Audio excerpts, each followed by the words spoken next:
The boy is telling you, Mama, if you're not taking me to my father, please find me another father. That's how much he wants to be with a man. Because you are not listening. I don't know how to talk to people who are not listening. I don't know how to do that. Me, I don't argue. All right, I'm listening. Are you sure? Mm-hmm. The boy is crying for help. He can see the destruction that you have done to him. He can compare himself with other kids that have stories about their connection with their fathers. And he feels left out. He feels that shame of the Kikuyu boys scattered all over central Kenya that have been laid fatherless by their mothers. You are a statistic. You have denied your son his father. No. You now want to listen or not? I'm listening. Who raised you? You see, now I understand why your husband does not want you. Your husband told you, count me dead. Didn't he not tell you? Because he cannot deal with this mannerlessness. Of course, you got me, and that's what I did. And the best part is to get the son away from you. That should be your initiative. You should know yourself. You should know yourself enough to know that you are not good for anything. You are even a danger to yourself. You are destroying your son. Your son is literally begging you. You want me to feel guilty. No, this is not about feelings. This is about logic. Mimi, I don't know what to do with the feelings. This is logic. For the last 4 years, the only thing you are doing to that boy is to destroy him. How? Look at him. Compare him with other kids his age. And I don't know anything about him. Okay, obvious, emotionally, anakuaga chini. Hata he always tell me, Mom, situtafuta baba mwingine. Your son is begging you. But you are taking it against me. No, because you want to win. Because you have become a feminist. You want to win over a man. You have gone cuckoo. You have gone cuckoo. Now your life is to menyana na mwanaume. You want to win. You don't care what the casualties are. The thing you want to prove to the world that you care so much about is the exact thing that you are destroying. But you want to win. Anything to stick it to the man. Feminist, virus, madness. You are now a Muguruki. Really? Yes. Like a literal Muguruki. How? And the way I've been struggling with my kid. But on Sunday you go to church and you put quotes and you do WhatsApp updates and you say, struggling is not my portion. But now you are telling me how much you have struggled with the son because you want cookie points. Muguruki, you just wanted to lie to me that he did not want to take his responsibility. Mutaratara. You just lied to me that he said he did not want to take responsibility. When I told you when your son was 5 or 6, that's when you should have taken him to his father.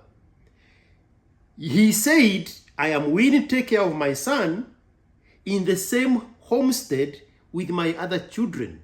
And you said, mtoto wangu hataliwa na malaya, mtoto wangu hataliwa na mwanamke mwingine.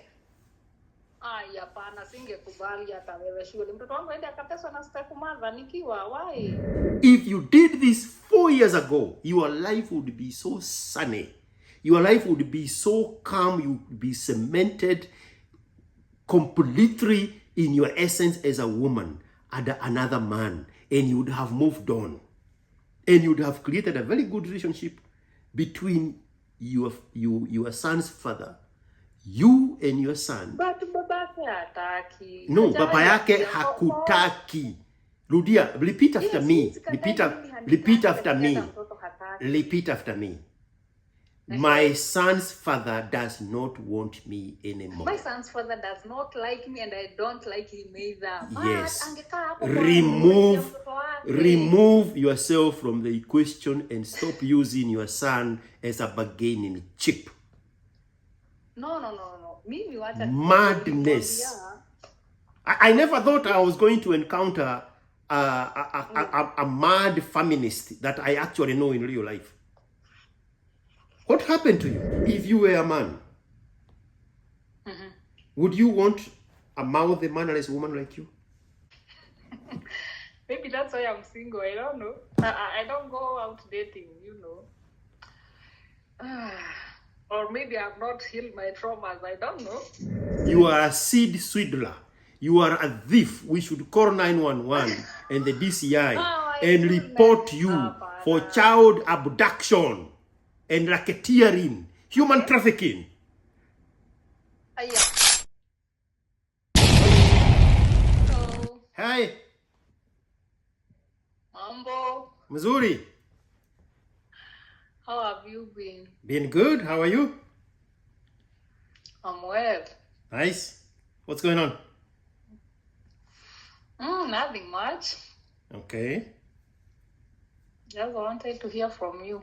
I am here. Hear from me. It's been quite long. You went silent. What does that mean? I have been talking since I was born. Which part of silence are you talking about? So ni mimi uliamua kunyamazia, right? Huh? So you decided to keep quiet on me. And you decided to keep quiet on me? No, not really. What happened? You kept talking and I kept keeping quiet? Of course. Where is the evidence of that? Anyway, tusifight sana. Ilikuwa vita. Na sikuwa Sauti ilikuwa vita na sikuwa nimejitayarisha. Nikupe time ujitayarishe. Niko tayari sasa. Leta hiyo vita niisikie. Hapana, sinajua mimi naye sipendi vita. Mimi sipigagi wanawake na sipiganagi na wanawake. Allah. What do you mean? So, ulikuwa unataka vita na mwanaume? Oh. Umekuwa feminist. Unataka kujisize na mwanaume, si ndio? Si ndio? Really? Ulikuwa unataka kumenyana na mwanaume. Ndio upeleke Medal of Achievement to the Feminist Club of Kenya. Excuse kuko hivyo. Oh yeah, feminist. I'll fight feminist every day, even in my sleep. Women, no. Feminist, yes.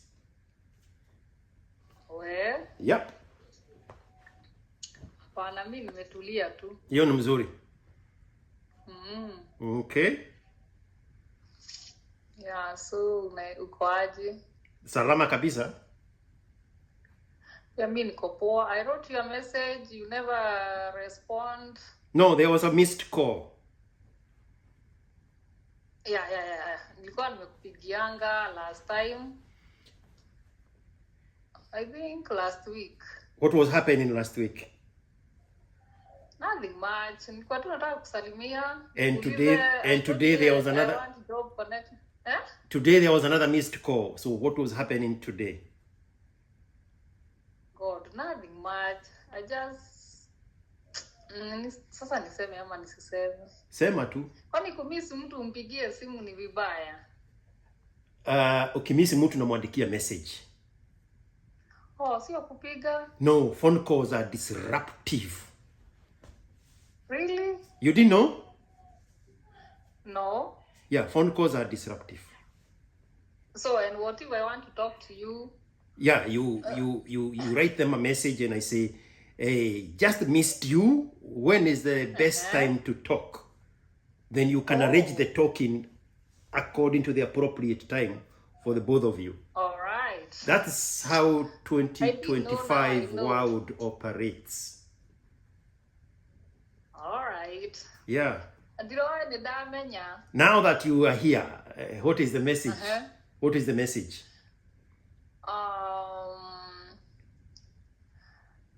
Me, I just want a job connection, and you know, when women use the word just, I just wanted to say hi. Nilikuwa tu nimekumiss. It's loaded. Now I have to sit here like a fisherman and fish out the story out of you. Because that just is where the story is. What is the just? I mean, nikue nini? What is the difference of strict? You are being harsh. What is the difference of harsh?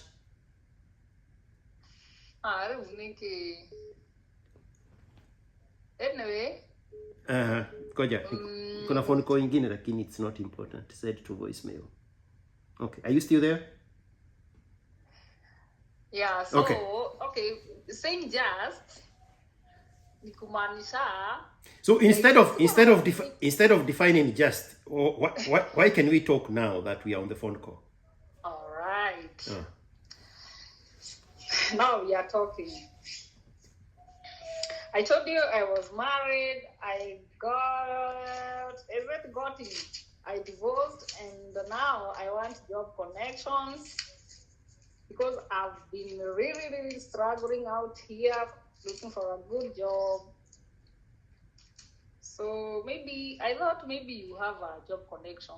Najua unajuana na watu mob. Na mimi ni mse wa kujituma. So any job referral, I'm ready to do. I have our last born brother. Ali graduate. Pia naye hayuko job for like now 2 years. So maybe kama unaweza kuwa na connection, inaweza saidia sana. But the only connection you need is back to your husband. No. I cannot get back there. Hey, Mwadhani. Where is the Mwadhani coming from? What happened in the Mwadhani sector? Like, Sasa, I'm trying to forget about my past and you are taking me back there. I mean, you walked away from a man and now you are approaching another man for the same help that the man should have offered. But when I was there, I was married. I was, I don't know what was happening. But now, anyway, take this thing serious. I don't want to get there. Is it the same guy that gave you a son or a different guy? Of course, I've never got married 2 times. It was just once. And I didn't get married because I was pregnant. No, I got married. I stayed like another 1 year and I got pregnant. Yeah, it's the same guy. So, sijajaribu ndoa tena, and I don't think whether I will try soon. So sasa unataka husbands wa watu wengine wakusaidie sababu uliagusha wako. Is it a crime? It's not a crime. It's socially acceptable. Yeah. Sote tuna share. Anayekupea ndiye ananipea. Kushare tena na venye niko huku na manini. Kaina madry spells are almost like 5 years now. You left a husband so that you can sing about dry spell. Are you listening to yourself? No, I left because it didn't work. It didn't work out, so I left for my safety. You left for your safety. Why? Did he take you with you to KDF training? I think I had told you the story of that guy. No, you didn't. The last time we talked, you were working in Mombasa with another family. Yeah, but Sasa, that time, it's when I separated with that guy. But of course, sometimes we could talk, we get back together. But 2020, I decided now enough is enough. So since 2020 up to now, I've been single. So why would you get back together? What would change for you to get back together? So nothing. that's why I told you I made up my mind. I went for a divorce. I filed for the divorce. I kind of drew. So you would argue or you would disagree and you would leave.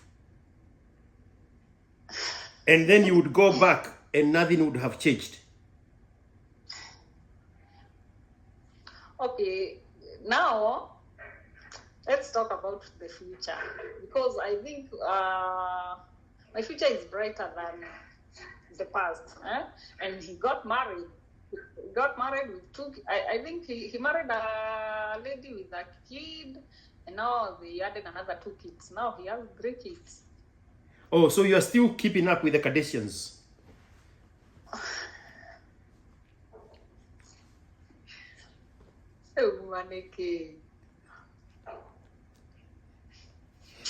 What are the age of the kids? Are they older or younger than your son? I think the firstborn is it's a teenager. The other ones are smaller, than my kid. How old is your son? Now he'll be turning 9 next month. Did you leave him with his father? No. Why not? He does not want to take being responsible. So. But he's been responsible for 3 other kids. Yeah, that's why I decided to move on, to file for the divorce, because this guy does not. By the way, I left while my kid was 3. Since then, I have taken care of my child, and now he's next month he'll be turning 9 years. Yes. Now you can imagine, for 6 good years, I've been taking care of him. I took him to school from baby class, and now he's at grade 3. What age did he go to baby class? What age did he go to baby class?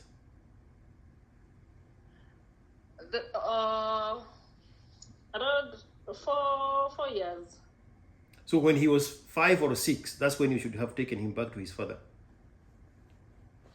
But he refused to take the responsibility. No, he does. He does not want to take care of you. He does not want to take care of you. Yeah, yes. Mimi alikataa, alisema hizigifa nyumba nakaa hizinunua chakula nitakula. Now he was arguing kama atalea huyo mtoto aende akakae na huyo bibi mwingine. So it didn't make sense to me. So the problem is you. Throw right there. You just wanted to lie to me that he did not want to take his responsibility. Mutaratara. You just lied to me that he said he did not want to take responsibility. When I told you, when your son was 5 or 6, that's when you should have taken him to his father. He said, I am willing to take care of my son in the same homestead with my other children. And you said, mtoto wangu hataliwa na malaya. Mtoto wangu hataliwa na mwanamke mwingine. Hapana, singekubali hata wewe shule. Mtoto wangu aende akateswa na step mother nikiwa why? I just told him to pay the school fees. I take the other responsibility. You wanted to put conditions on a man instead of taking his son back to him. That is not your son. That is his son. You are a thief. You are a seed swindler. You are a thief. We should call 911 and the DCI and report you for child abduction and racketeering, human trafficking. What do you mean? The father was willing to take care of his son, and you refused. No, he was not ready to take care because No. You cannot change the statement. You are the one who gave me the statement. You said he was willing to take care of his son alongside his other 3 children. No, he was I said age 6. I give you 6 years. You finish being babying him, but when he gets the age of 6, he no longer needs you. And every minute you are spending with him, you are, and I want you to listen to the following sentence. Every minute you are spending with him, you are destroying him. But he never, hajaonyesha care, like akakuja kunitafuta. You want to be pebereswas. You want to be No. You No, want him to hapana, come Moja. and beg you. No. Instead of telling him, Hapana. your son is now of age. Come for your son. That's it. Right. And then Unajua sisi hatujaumbwa kama nyinyi.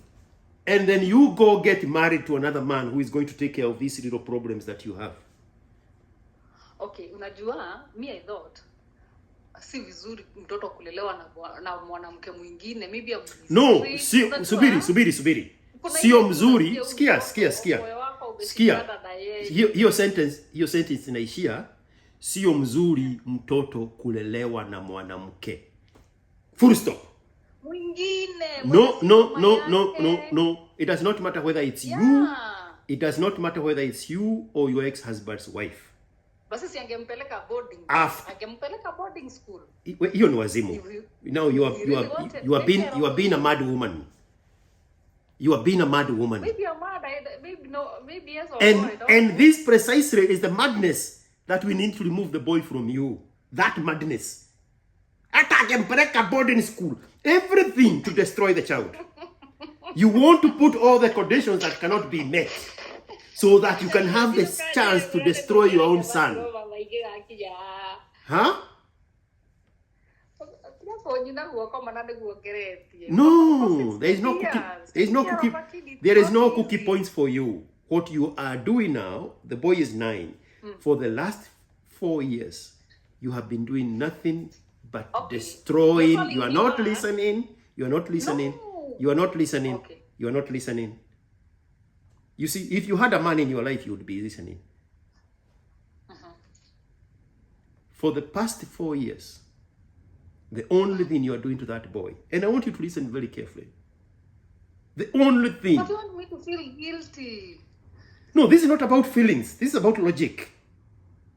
Mimi, I don't know what to do with the feelings. This is logic.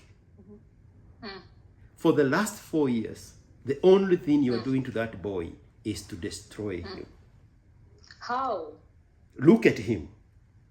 Compare him with other kids his age. And I don't know anything about him. Okay, obvious, emotionally anakuaga chini. Hata he always tell me, Mom, si tutafuta baba mwingine because baba yake hajawahi kuja kumtafuta. That guy aliniambia ni assume alikufa. Na akasema mtoto akikuwa 18 years ataenda kumtafuta. So, uwezi niambia ati sasa ati kama ningempelekea mtoto angelea. So mi nilifikiria hiyo ni excuse alikuwa nayo ya kusema nikipelekea huyo mwanamke mwenye That is your madness. You need to get out of your madness. You are a woman. You have the vantage point of being both logical and emotional. Activate your emotion. The boy is telling you, Mama, if you're not taking me to my father, please find me another father. That's how much he wants to be with a man. Because you are not listening. I don't know how to talk to people who are not listening. I don't know how to do that. Me, I don't argue. All right, I'm listening. Are you sure? The boy is crying for help. He can see the destruction that you have done to him. He can compare himself with other kids that have stories about their connection with their fathers. And he feels left out. He feels that shame of the Kikuyu boys scattered all over central Kenya that have been laid fatherless by their mothers. You are a statistic. You have denied your son his father. No. You now want to listen or not? I'm listening. Who raised you? You see, now I understand why your husband does not want you. Your husband told you, count me dead. Didn't he not tell you? Because he cannot deal with this mannerlessness. Of course, you got me, and that's what I did. And the best part is to get the son away from you. That should be your initiative. You should know yourself. You should know yourself enough to know that you are not good for anything. You are even a danger to yourself. You are destroying your son. Your son is literally begging you. I mean, isn't it jokes? Guys, what's not happening? Your son is, I mean, did I know that story or you are the one telling me? Your son is begging you. But you are taking it against me. No, because you want to win. Because you have become a feminist. You want to win over a man. You have gone cuckoo. You have gone cuckoo. Now your life is to menyana na mwanaume. You want to win. You don't care what the casualties are. The thing you want to prove to the world that you care so much about is the exact thing that you are destroying. But you want to win. Anything to stick it to the man. Feminist, virus, madness. You are now a Muguruki. Really? Yes. Like a literal Muguruki. How? And the way I've been struggling with my kid. But on Sunday you go to church and you put quotes and you do WhatsApp updates and you say, struggling is not my portion. But now you are telling me how much you have struggled with the son because you want cookie points. Muguruki. If you did this 4 years ago, your life would be so sunny. Your life would be so calm. You would be cemented completely in your essence as a woman and another man, and you would have moved on, and you would have created a very good relationship between your son's father, you and your son. But babake hataki. No, baba yake hakutaki. Rudia, repeat after me. Repeat after me. Repeat after me. My son's father does not want me anymore. My son's father does not like me and I don't like him either. Yes. Remove yourself from the equation and stop using your son as a bargaining chip. No. Madness. I never thought I was going to encounter a mad feminist that I actually know in real life. What happened to you? Me, I don't know what you're talking about, because when a man refuses to take his responsibility as a father, there is nowhere. Stop lying to yourself. Stop lying to yourself because you already told me. Kama angekuwa nataka tuongee ukweli, si mtu wako willing kufanya kitu anaonekananga. Give me his phone number right now. Let's put him on the phone.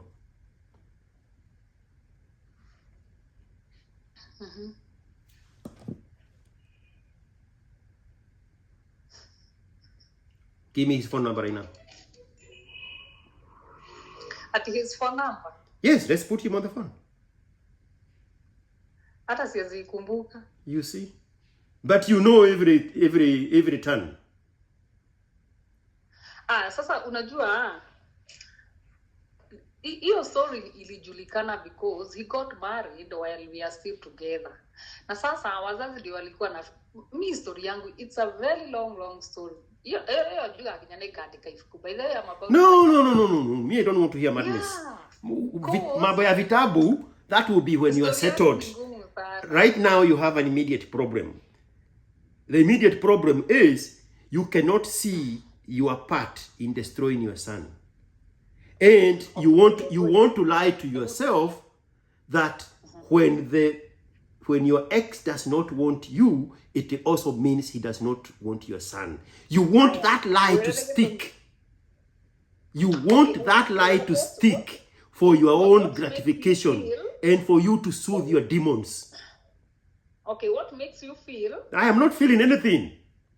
No, okay, what makes you think yani ninamwekelea alikuwa anataka ku take responsibility?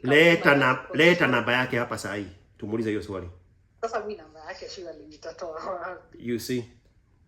I've been dating that guy since. You see, Nikamwambia, but he got married to a single mother, and they have 2 children. You even know the ages of the children.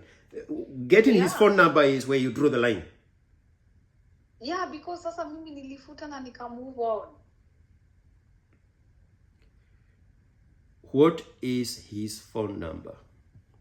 If you wanna start on the truth, text me his phone number right now. Let's put him on the phone. No. Me, I don't have a bitterness. I have a problem with you coming to me to validate the lie you tell yourself. Lie? You didn't even listen to what I said. Okay, if I was a very bad woman. What did I say? What did I say? You are not hearing anything. What did I say? But you don't want to hear. What did I just say?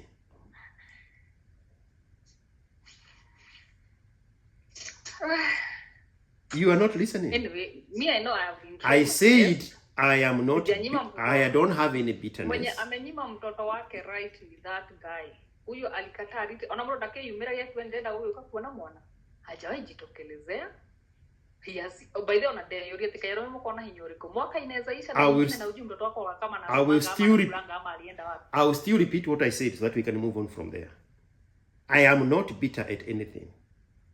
I just can't let you ask me to validate the lie that you have been telling yourself, that when your ex does not want you, it also include your son. You know that is a lie. The only problem you have is he moved on with another woman. Those are your words 20 minutes ago.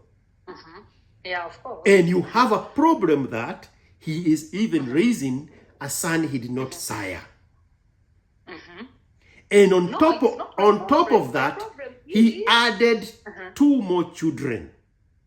Yeah. So you want a competition because you want to compete with the wife, the new wife. Because obviously she is outshining you. So now you want to hold back this son. She is outshining me because she has sired another 2 kids or what? If you let me finish, there would be. If you let me finish, there would be no question. Maybe I will stay here. I will stay here until you finish talking, and then I will continue with exactly where you disrupted me from. Me, I'm not going to hear that noise. Whatever you are saying, I'm not going to hear it. So if we can talk, we can answer those questions. But you want me to validate your bitterness. No. But so you want to compete with her by denying your son his father, so that you can prove to the world that you can also be a good mother. You are horrible. You are a horrible mother. You are a horrible mother. How? Your son is telling you. I asked you, and you said his social cues are lower than the kids his age.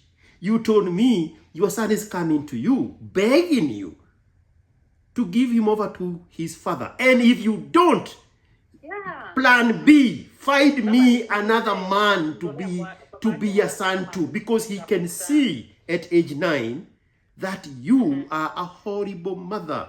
You don't know what to do with a son past the age of 5.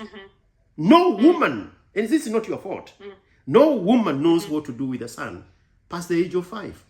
It's not anything unique to you. Maybe if you consolidated that information, that the problem is not you. The problem is the gender of the child and the age of the child. Once the boy is past the age of 5, you are not wanted anymore. You are not needed. One moment. Let me change that. One moment. The problem with these Kikuyu mannerless mouthy women, you don't listen.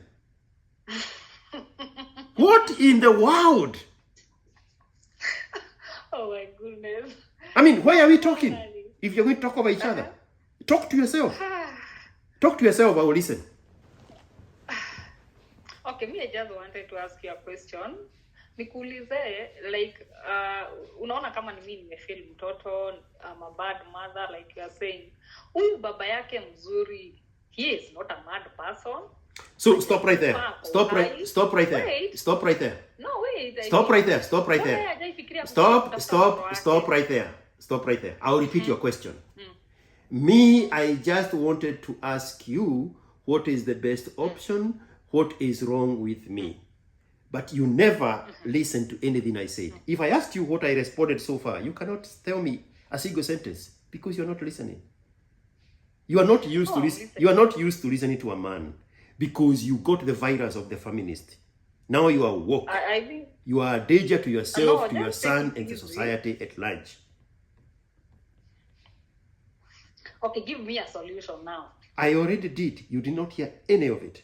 No, you have just blamed me for how I'm not a good that is what you are hearing. The way I denied my son. That is what you are hearing. Whatever. That is what you are hearing. Your question 20 seconds ago is, give me a solution now. I'm going to give you a solution. At the end of the sentence, I'm going to ask you what I said. You will not have heard anything. The solution is for you. There you go. There goes the mouth. There goes the mouth the Kikuyu is in. You cannot hear anything. You cannot hear anything. What is the solution? In the middle of me trying to tell you, you start yapping. I was just trying to digest whatever you are saying. Because I thought I was doing the right thing. If you were a man, would you want a mouthy, mannerless woman like you? No, be honest. Be honest. No, be honest. Imagine, tell me, in the last how many minutes we have talked, is there any man out there who can tolerate this? Maybe that's why I'm single. I don't know. I don't go out dating, you know. Or maybe I've not healed my traumas. I don't know. But I thought for so what is the answer to the question? What is the answer to the question I asked you? If you were a man, I'm not even going to tell you if it was your brother, would you advise them? No, I'm going to put you in the position. You know you better than anybody else. You know your deepest core madness. Would you, if you were a man, attach yourself with you as a woman? Of course, I'm a very good woman. I'm a very good person. I listen. But I was trying to defend myself because you're using so harsh words. And I was trying to defend the problem with Africans, the truth is harsh. The truth is an insult. We are not used to telling each other the truth, especially the Kikuyus. I don't know how other people communicate, but I know about my own people.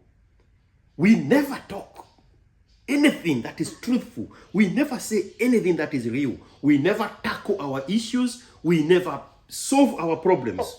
We mask them over and gloss them over with fakeness. So when somebody is speaking like me, that truth is harsh. That truth is coming out as an insult. Yeah, because we have lost so much of ourselves. We are no longer recognizable. Because we gravitated towards the religion, and inside the religion, we can create an image God of our own liking that bends the rules according to our will. And so if we want to win without participating in exercise, we tell God to put us in the front of the line. So that God bent the rules for us. So that God is also very good at giving us the cover of the religion to be hypocrites. To be hypocrites, which is what you have been passing for the last 9 years. Hypocrisy. And now, 2 minutes ago, because me I listen, except unlike you, me I listen, you alluded to Probably it's because you have not dealt with your traumas.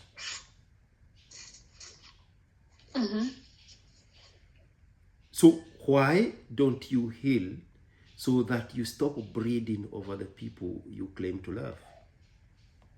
And part of that healing is to let go. Let go. Of course. No, you see, now you have to tap back into the hypocrisy of the religion. No, To push back on the next sentence because you don't want to hear it. You know exactly what you need to do, but religion offers you a shortcut of hypocrisy. Now religion inakutia wapi? Why don't you heal first? So that you stop breeding on the people you claim to love. And you won't know you have healed until you let go your son back to his father. You won't know you have healed. You are not listening. You want him back. You see, you cannot listen. Mimi nimemalizana na wewe.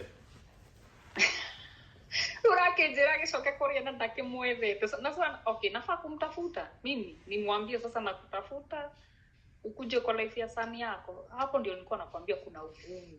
Todo dare unania interest. So you get cookie points for that empty pride that you are not the one going to talk to him.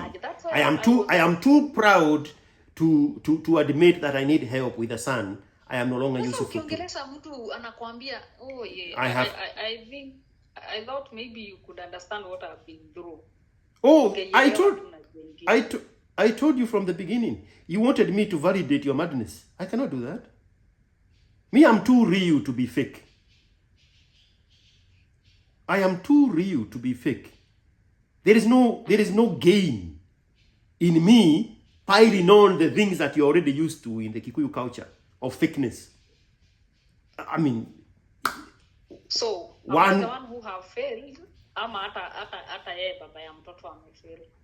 You see, you want to win. No, the feminist violence have told you that you have to menyana na mwanaume because you have lost your womanhood.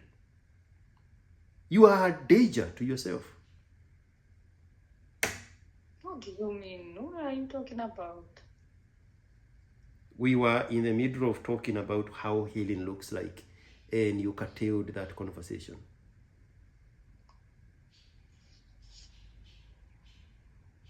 Me, I'm a very structured human being.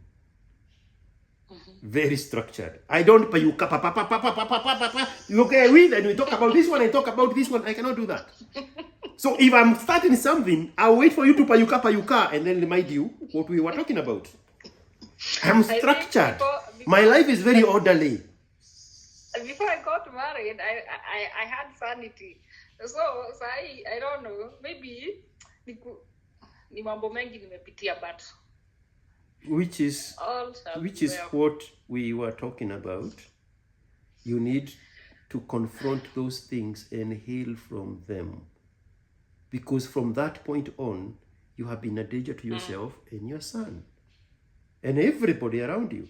If you had healed, you would be married now to a better man. You would be happier and more prosperous than what you think your husband's wife got from him.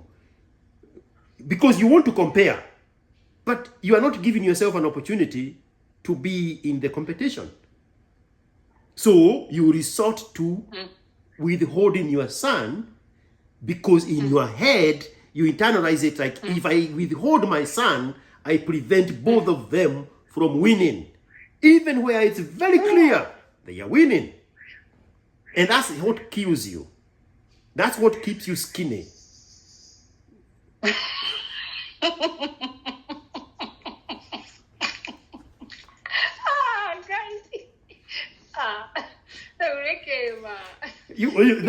The Kikuyu is hegiones yaku. That is what is hegier in you.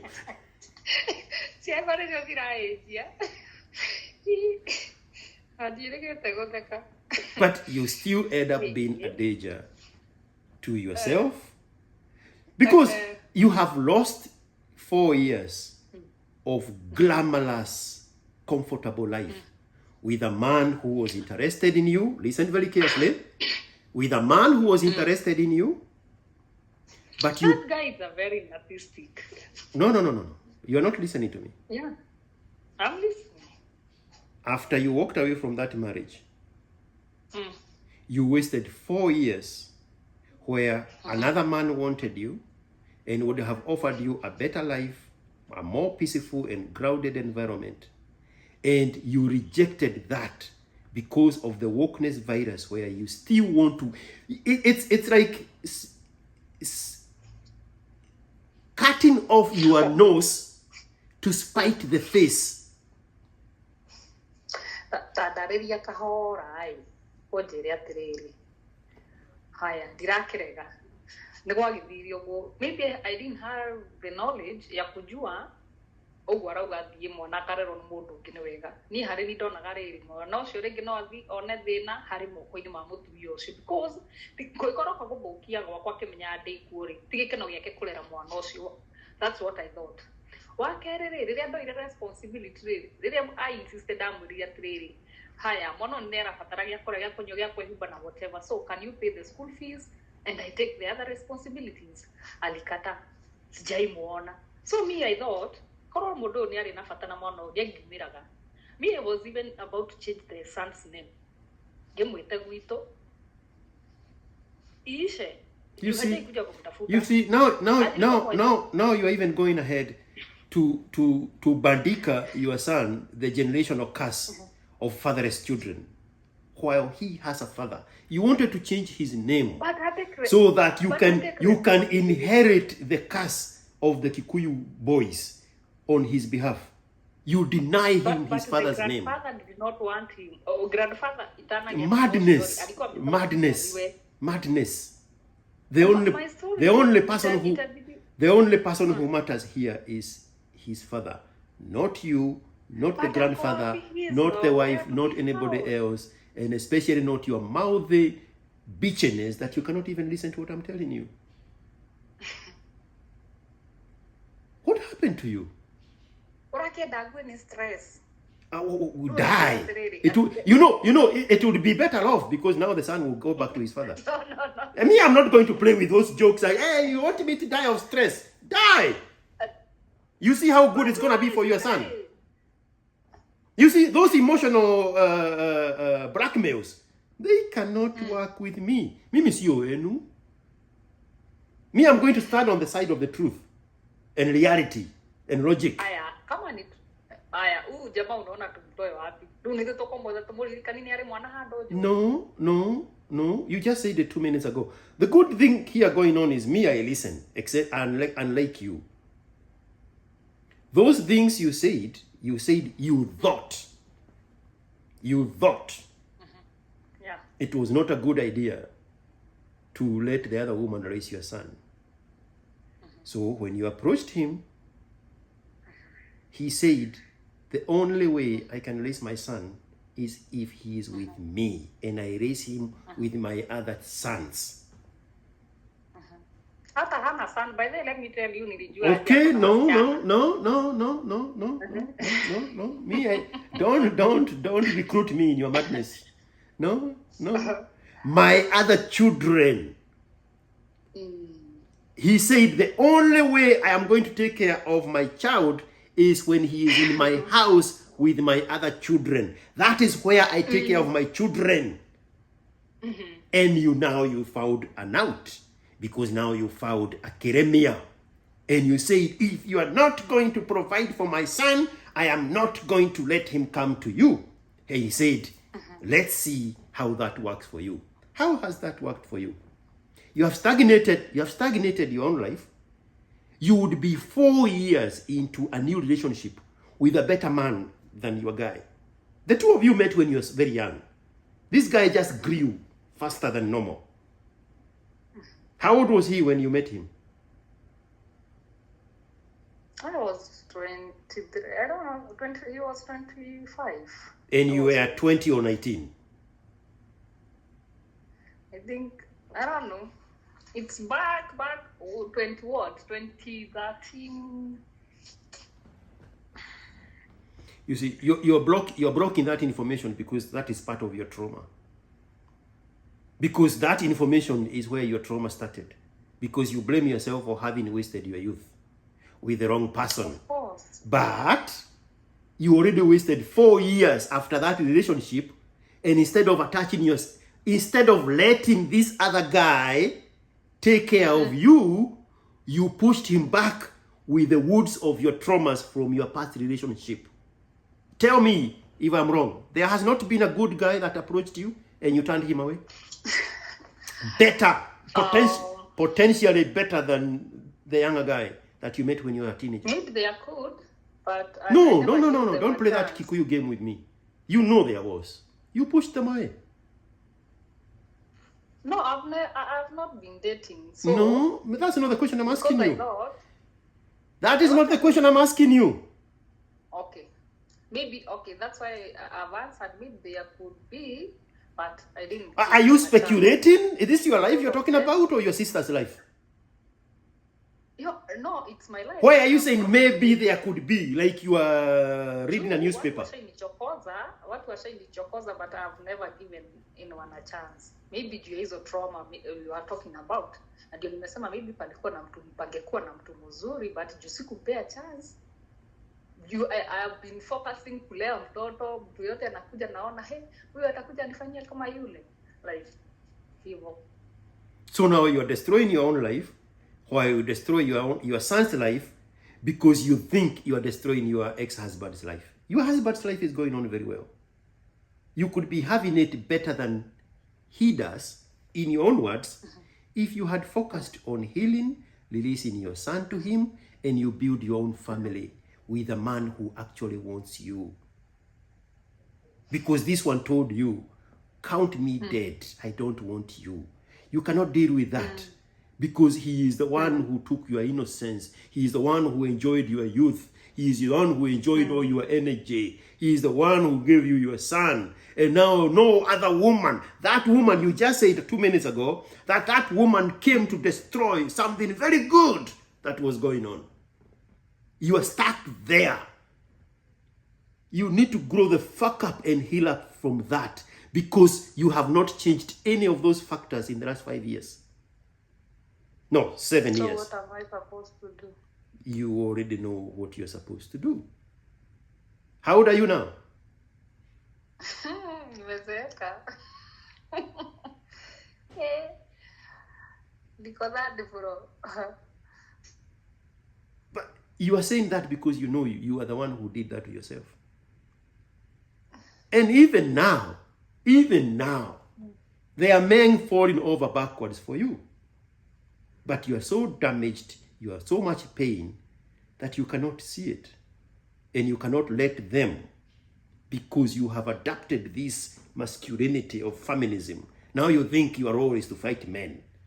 Now you go register everywhere with domestic violence and misogyny and masculinity and everything against the man. Count me in. But the men come into you dressed in suit and tie.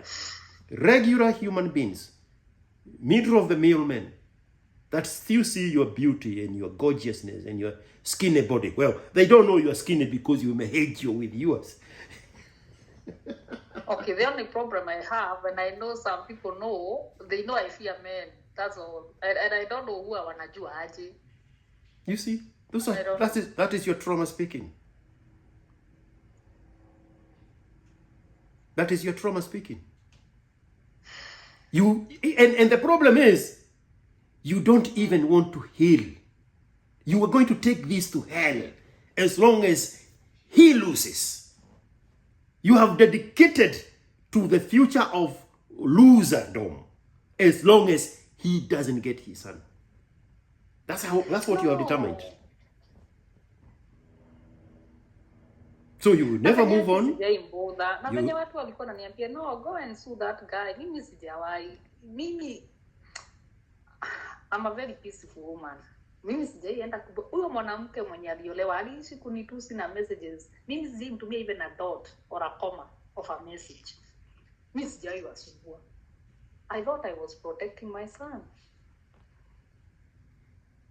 So the problem is you keep lying to me. You say you communicate with these people. When I ask you for their number, Hiyo ilikuwa mwanzo. Unajua ile time tu. Unajua mimi about you know everything about these people. You know their phone number. You know you even know their Facebook and IG accounts. You keep up with the Kardashians. You are a mad person. Really? No. Yes, you are a stalker. That's psychosis. That is psychosis. Because in the real world, you deny that you know them. In the new world, that's why it's psychosis. Okay, well, you can use that when you work, I don't know. In the real world, you deny that you don't have their contacts. But in the other world, in the psychosis world, you know everything about them. Okay, you even zoom on the photos of their children, and you go recruit some girlfriends of yours to critique. Let me tell you. To critique how they are raising their children. That one I knew. Okay, sijakupea story. Hiyo time huyu bwana alikuwa anasema anataka kwenda kulea huo mtoto. Alikuja akaiba mtoto. Actually alitafuta akajua kwenye mtoto anaenda shule. So kwenda na yeye ndio niliona alienda wakapiga picha na mtoto. Ni ile time my dad passed. So alijua saa hiyo niko na stress na nini. Akakuja akasema sijui bebe mtoto. Ilikuwa kesi. Now after that when alileta mtoto, that's why nilimwambia si tulee huyu mtoto. So stop right there. You wanted me to believe that this guy has never cared about his son. He does not know where he goes to school. He does not know. But now you are telling me that he had even come and picked up his son from school. But you want to give it a label. You want to give it a feminist label. He came and stole the son from school. Of course. Because that's what makes you happy. Maybe. Because you need a label as a kidnapper to negate his effort to come looking for his son. You need that label to stick so much so that you can feel good in your heart that you can still say he does not care about his son. He does not know where his son is. You want competition and you want to win. You are going to start at the platform of the medal of that which you want to win, and the people beneath you are going to be destroyed life of your child and the destroyed life that could have been of your own future. But as long as you win against this man, you are willing to destroy those two people. Madness. Okay, you know what? Okay, can you listen to me? Kidogo tu. This guy, that tribe alibeba mtoto. Ile reason alinipea, aliniambia yeye alioa huyo mama akiwa na msichana mkubwa na amepata another 2 daughters, na sasa Juhana kijana na haendi kuzaa mtoto mwingine, lazima so kenye mimi niliona sikuona genuineness. Mimi niliona kwa hivyo kama yule mwanamke angezaa kijana, so angeishi kusahau huyu kabisa. And from that day hajaimkuja tena, hajaimuongelelea. Modo wena wendo nionekaga tonda mwethire kimate niiri ndingĩigua ingĩhota kumutumia ũrĩa kunderera mwana. Bona tusicooperate kama watoto wazima. Wewe ugio ndio ungĩhota. No, you wanted hostage negotiation. You wanted hostage negotiation. You wanted to have the right to destroy your child and for him to provide him in the hostage situation. Hapana, mimi alikuwa like akitaka kumuona kenye nilimuomba, nilimwambia leke to cooperate. Ukitaka kuona mtoto kuja muone. But si kumbeba kumpeleka huko. I'll never feel comfortable. Why? I don't know. You don't know. Madness. Madness.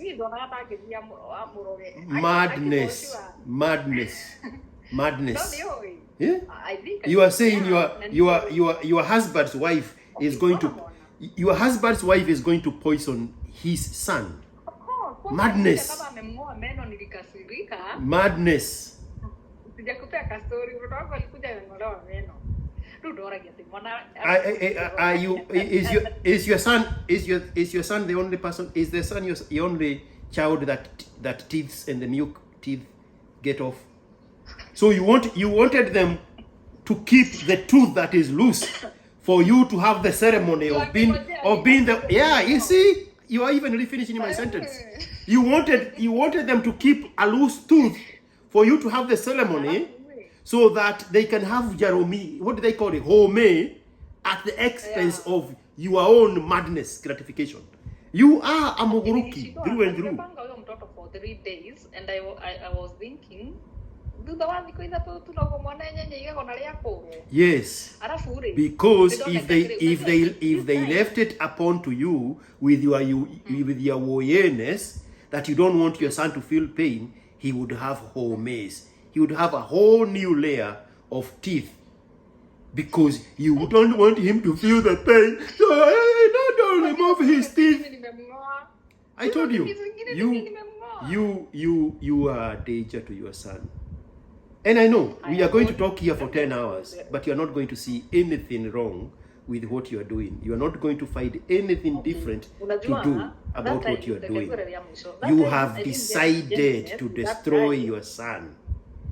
Asha gutire mundu ungienda ni kirenda ngire genuineness na that person ri tondu hindi no aroka kwari maundu macio mothe ri 2022 na hindi ototiganire 2020. Now I was wondering umekuwa wapi sasa zenye umekaa na huyu mwana. Are you listening to yourself? Okay, me sasa na are you listening to yourself? Are you listening to yourself? Are you listening to yourself? That the father came to look for his child at the wrong timing. It should have been the perfect timing for you. And now that bad timing is the reason the child cannot go with the father.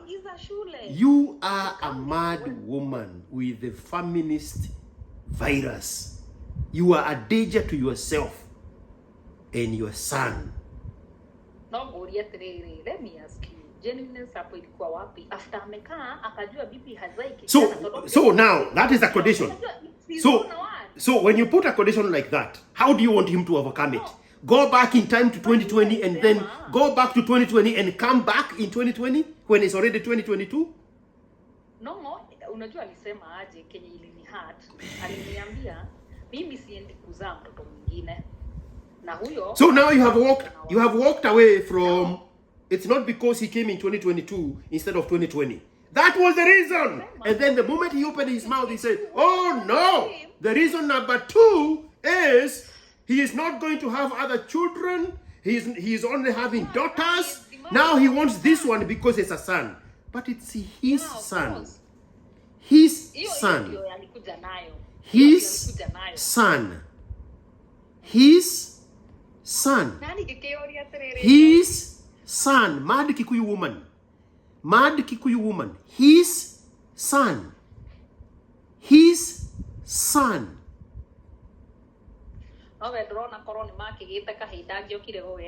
You see? So we will never know that. So now that becomes the reason. If they had given a birth to a boy, probably he would not have come for this son. Now that becomes the reason, and we will never know it because we cannot go back in time. Madness. Madness. You are a pure Muguruki.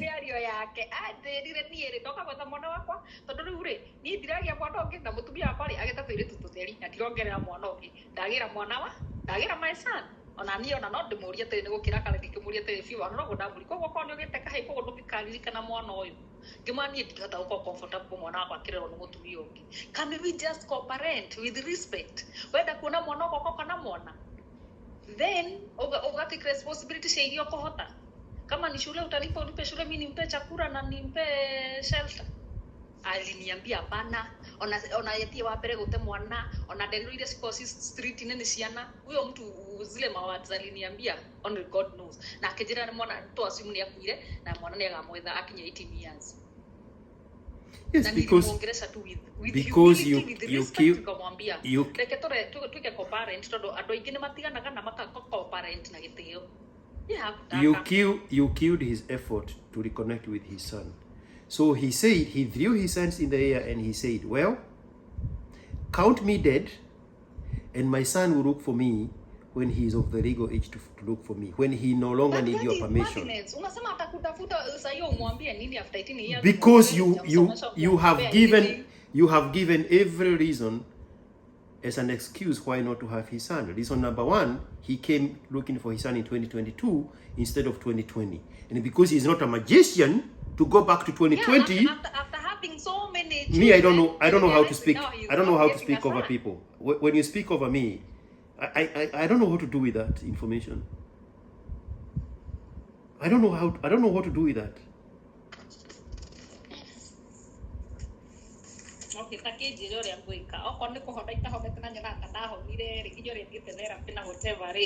Then so you are telling me you went to therapy? Of course. Answer me this question, yes or no. Did any of the people in therapy tell you to take the son to his father? Yeah, they told me he came back for him.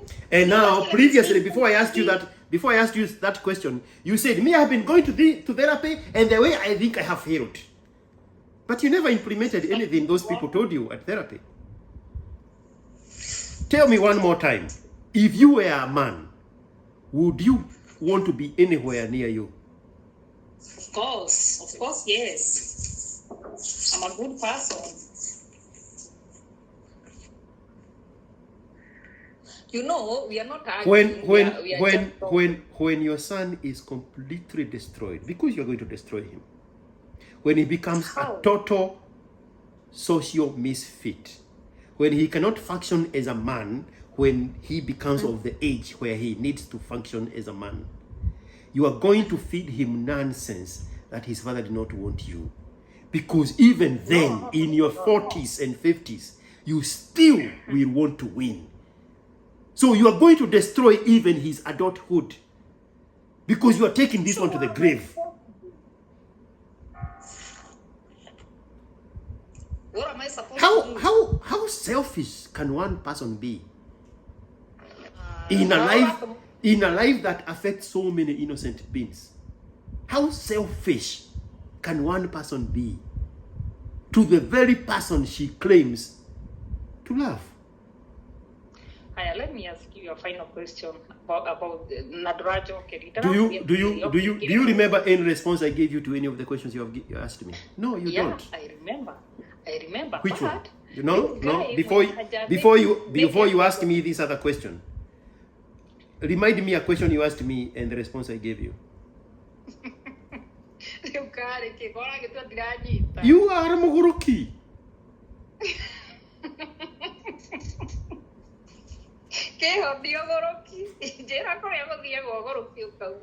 Here is your problem, right? Here is the problem. You never got over your man. What do you mean? You see that Kikuyu talk? What do you mean? Because now you're trying to reset your mind to consume that information because it's abstract truth. And now you're going to try to concoct a madness to cover over it. Okay. Me, I don't want rhetorical questions. I don't want rhetorical questions. I don't want rhetorical questions. You have never gotten over your man.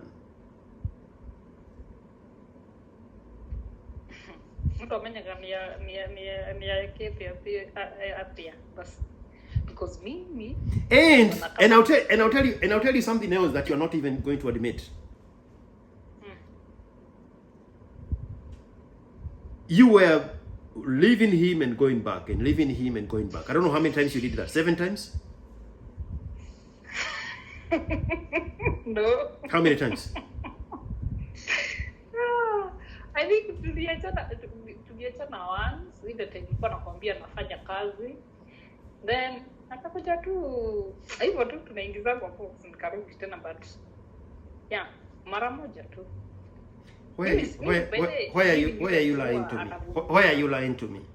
No, I'm not trying. The information about you leaving and coming back, you are the one who gave me 30 minutes ago. You are the one who gave me that information 30 minutes ago. Sasa kwani ilikuwa ati sasa nilisema ilikuwa mara ngapi? Haikuwa mara. Tuliachana that time I was traveling kutafuta kazi, nikakaa huko kwa wenyewe kufanya kazi, akaona alifanya makosa akatukujia. Then tukakaa hivyo na akiendelea na madharau yake. So until sasa nikakuja kurealize ameona, nikaona sasa I cannot take it anymore. What you want is not, it's not that you want him back. You want a chance to destroy him. And because I swear. One moment. Okay. One moment.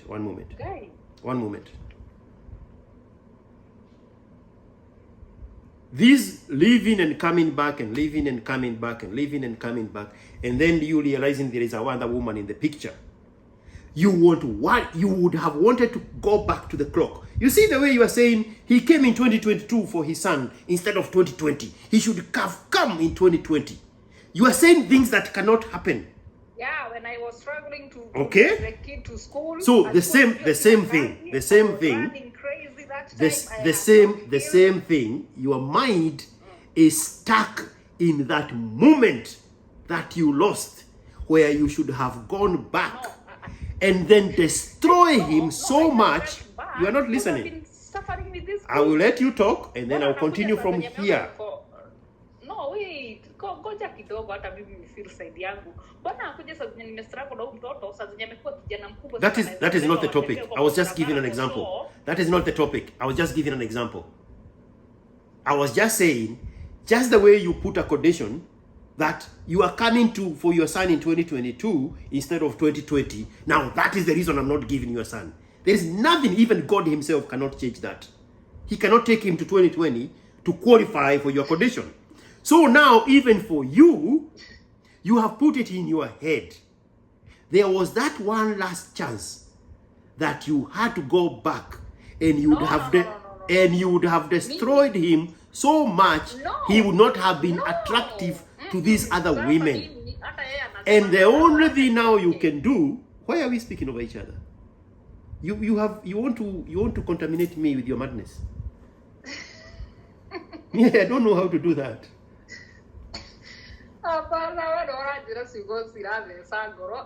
Yeah, because the truth is an insult in Kikuyu land. No,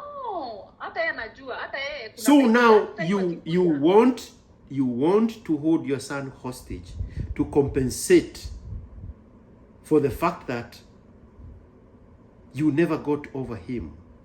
Another woman took him from you. Every reason you're going to give in this world is because of those two things. You never got over him, and another woman got a chance. When you left one time, that day that you should have gone back and you didn't, another woman got him. That is what is killing you. I didn't say I had to go back. So what is the reason of that rhetorical question? You have repeated it now 4 times. Yeah. Have you repeated it enough times that today, if you repeat it one time, there's going to be a solution to it? Yes, no, yes or no? Yes or no? But Goja, have you been put in count of this condition? He should have come in 2020. He came in 2022. No, you have repeated it to me 7 times. Are you saying on the 9th time, on the 9th time, your African God is going to take him to 2020, and then he's going to come for his child, and now you will give him in 2020?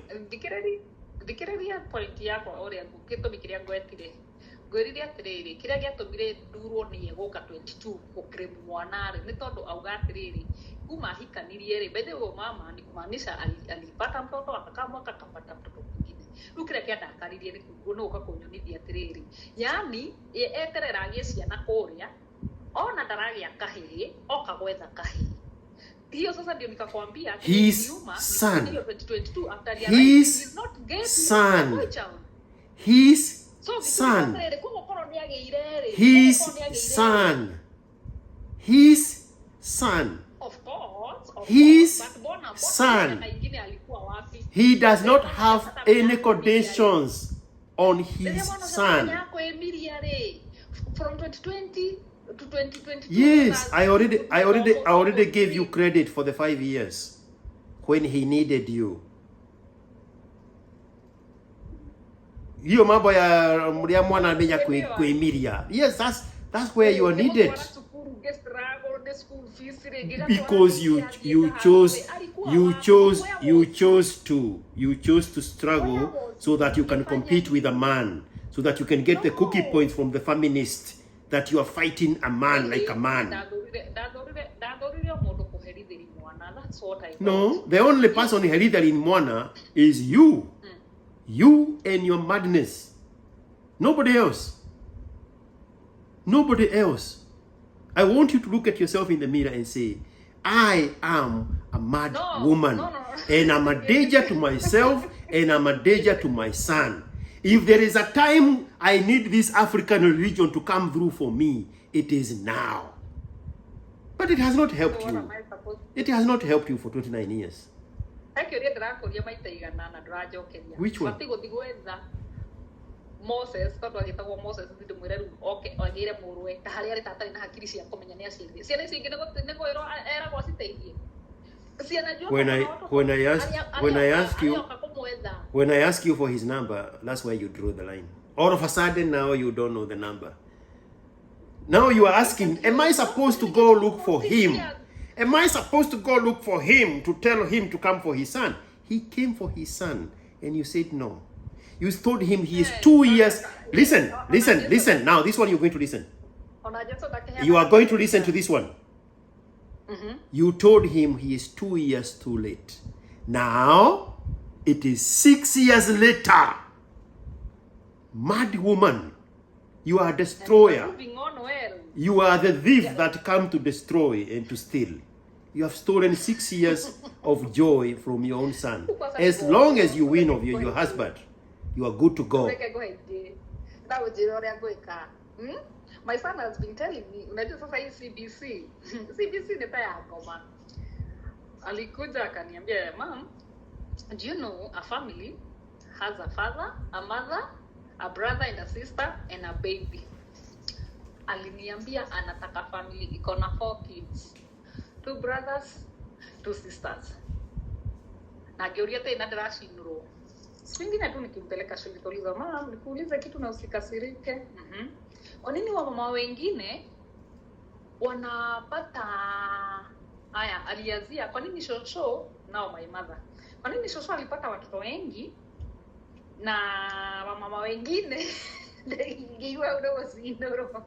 Wamama wengine wanapata mtoto tu mmoja. Nimori ateri. Wamama wengine ni nani? Mwenyangu ndashinda kujua kwa nini wewe uko tu na mtoto mmoja? Kimori, kwa nini unataka watoto wangapi?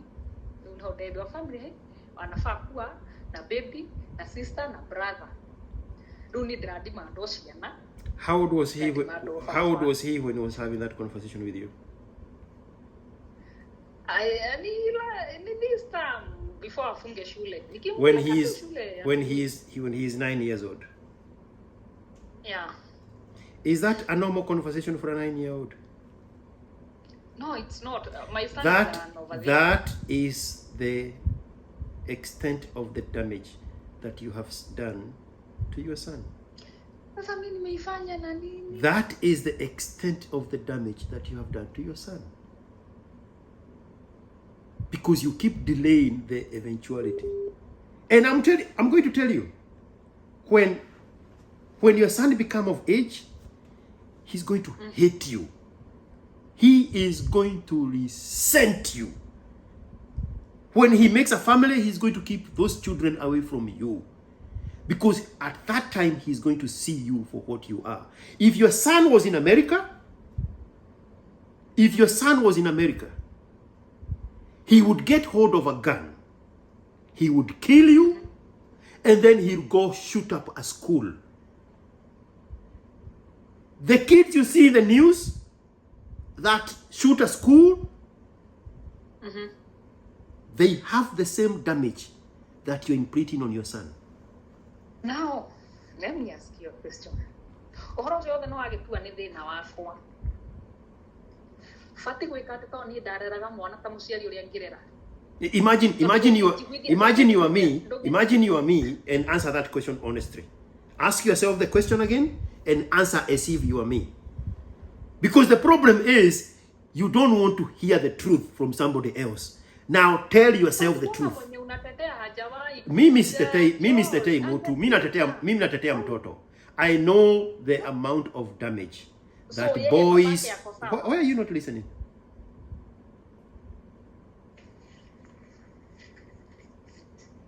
What is happening? So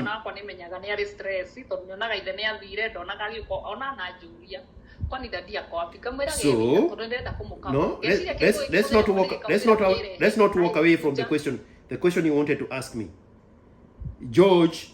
Let me ask you a question. What do you want me to do? Okay, now I want you now to be George. Now your name is George. Answer yourself as George. Answer. No. Let me hear your answer as George. What is your answer as George? Clear your throat and speak like George. What is the answer to that question? Me,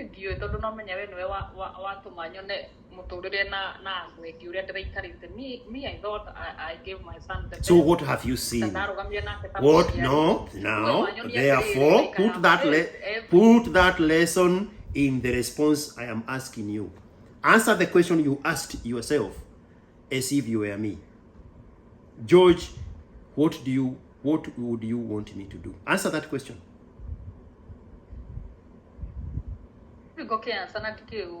Answer that question. Answer that question. I don't have an answer. Because you had that answer from the therapist you talked to. You heard that answer from everybody in your family. You are hearing that answer from me, but you are resisting it. So the measure of your healing is you answering that question.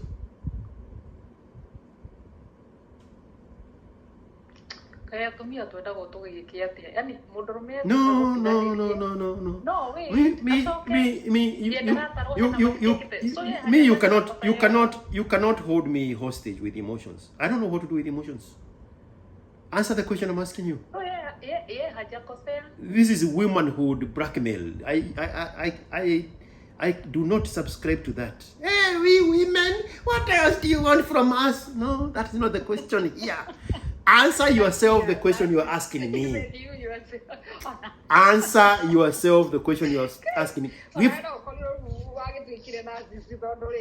We have talked for more than an hour now. Answer the question you were asking me to answer. I am withholding my answer for you to impersonate me and answer that question. Me, I'm not going to talk to you about anything else. Okay, I thought you could say, now Tabi, you tried your best, and your man, atakama unamfavor, he could come back again, aseme now, we cooperate. Because, hata yeye alijua, okay, onakono gato tuwe kudina emotionally, alijua tu kwa mzazi, you have suffered with this kid, nio kuigwa ukarekereria na tigo kirwara urwarite kana kid. Now, tumeona watu wengi wameachana and they are cooperating. Why do Kikuyus put so many words? Why do Kikuyus put so many words in their talk? Why can't you just answer the question? I don't have the answer. Because the code from the beginning, the code word my kid. the code word for I've done nothing. The code word for co-parenting is you are still not over him. You want to have you want why are you talking when I'm talking? You want to have access to him. You want to have access to him. That is the code word for co-parenting. Let me give you a story of my life. It has not worked. For how long now? 6 years? Of course. So it is not going to happen. Bad news. And Breaking, I'm not waiting for it to happen. breaking bad news. When he told you, consider him dead, he meant it. That's how men talk when they are over a And woman. what I did, Tabi, there is no amount of blackmail. You see the way you are holding. And stop talking. Please stop talking over me. you are getting Can you do that? Can you stop talking over me? The way you are willing to hold your son hostage because of an unmet condition, the same way he is willing to walk away from his son if the condition is for you to have access to him. That's why he told. Why are you talking? Why? Why are you talking? Okay, we're talking about the real man. We'll talk about the real man after I finish this sentence. Hold your breath. Hold your breath. 1, 2, 3. Hold your breath.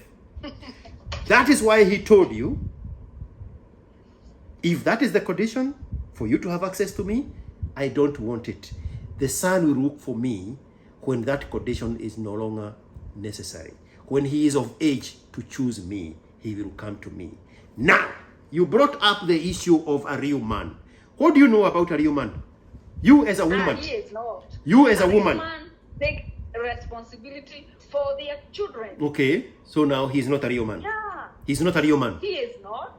Where did you read that definition of what a real man is? No, you are just provoking me and I don't want to get mad. No, you are already mad. You are already a literal mad person. Where did you get the definition of what a real man is? Have you been a man? Have you been a man in your life? Have you been a man in your life? Have you been a man in your life? No, I've cooled down. Have you been a man in your life? No. Because these labels, you But pick. at least I could. Tabi. Hey. These labels have been packaged by the feminists and handed to you. And now you use them as buoys to float in the ocean. You use those labels as buoys. He is not a real man. Now that is your excuse. My dear, if I tell you what I have gone through, you signed on the dotted line to go through those things. You never needed to go through them. So because you chose, listen, there's an insult here. Because you chose to do those things, to go through that life, you deserve it. Even worse than that. You deserve it. You chose it. Umetandika hiyo kitada ukaikilalia. Usikuje kutudulilia. You chose that life. May the worst happen to you because of the choices you have made selfishly. I don't know which God are you going to invoke in this level now? Which God are you going to invoke? Which God are you going to invoke to me? Which God are you going to invoke after you have made terrible choices in your life and you have destroyed your son? Now all of a sudden, you bring your image God forbid. Where was God forbid? Madness.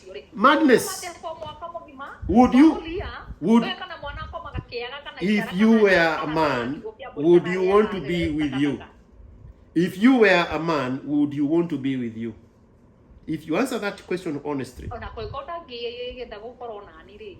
Take responsibility. And do you know what? They are to take responsibility.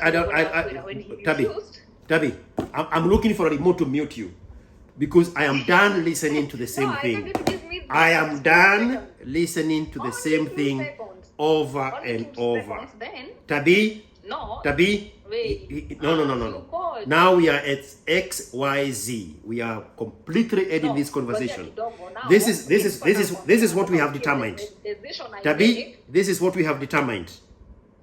George was of no help because he refused to be recruited into my emotional roller coaster. Me, I'm done with you. I'm done with you. I am done with you. I am done with you. Completely. Cannot be like that. I am done. I'm done. No. I am done with you. then dureka wega. Because you want to recruit me into your madness. Mimi siwezi kuwa mad person. No. Me, I just wanted to tell you that after all that, what I decided, no red after to just say whether it's a good decision or bad. Then we go for a conclusion. Tafuta solution ni gani? When I asked you to tell me, when I asked you to impersonate my words and tell you what George would say, because you cannot face the truth. The hypocrisy of the African Christian religion and the Kikuyuism in you cannot let you face the truth. But you are not used to the truth. I know. I am a Kikuyu. Okay. I am an African Christian. I know that hypocrisy is a very comfortable place. You can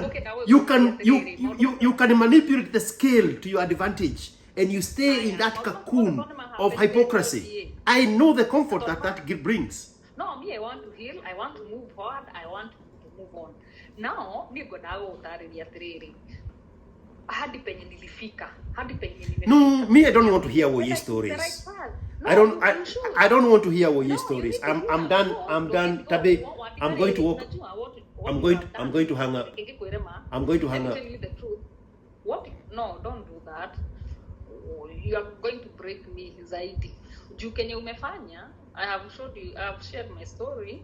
Wewe venye umeileta, umeiturn around, nikaona on another view like I have failed, and to me niliona ni kama nilifanya vizuri venye kuna stahili. Ukisha kwa you are going to hang up wandika atia. Wandika like a confused person. Don't do it the way forward. What to do next? Na godawe kuratiri after that what I concluded. To get a solution, I take responsibility. I decided I'll not never sue this guy. I'll not become on how we need the school fees and whatever. Me, I don't want to hear your story. I want to see the future. Wait. No, because you're still desperately trying to recruit me into your woyeness. Emotional blackmail. I don't know what to do with emotions.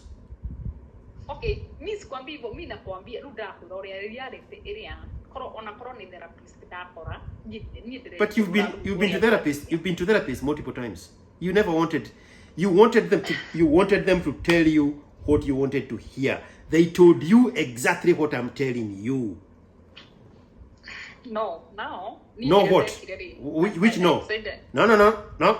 What is no? Are you disqualifying that they did not tell you exactly what I just told you? Okay, the only person told me baba mtoto akikuja tena ni sawa, we can talk down tujue kama tutafanya cooperating. Na mimi nika decide nilikuwa na niguhogo gweshukaga. Nikasema juu hajai kuja, what I will do, I'll not sue the man. Mimi nitangangana nile mtoto ni assume hivyo alisema, alienda na akaenda. Na niho nigokura atire nginya ndireciretie. Ningĩ na uge wakwa na meciria makwa. I changed the son's name. Madness. Kikuyu madness. A son. I wasn't to listen to yourself. One moment. Just give me 5 seconds. A son who has a father and has a father's last name. You want to change him into your name so that he appears as if he does not have a father. Continue. Jumi niliona ametuject, by the way. So, there is no we in him. There is no we in your son. I keep telling you, you are not over him yet. So that's why I say, for me, it looks like he rejected us. No, he rejected you. By the way, for those 6 good years, ni hatiri udware yekera bwana wako tukigia tiriri ni agera hiyo kagamugiri. Unajua kuna wengine wanasemanga nilijaribu nifanyie mtoto hivi na hivi akakata ni damu ndio damu na maido. Now nigigeciria tiriri na ugi wako to ndakoro ni to ndetha healing ngihone. To wajukiri ronda kaigona taitare ndahona ta.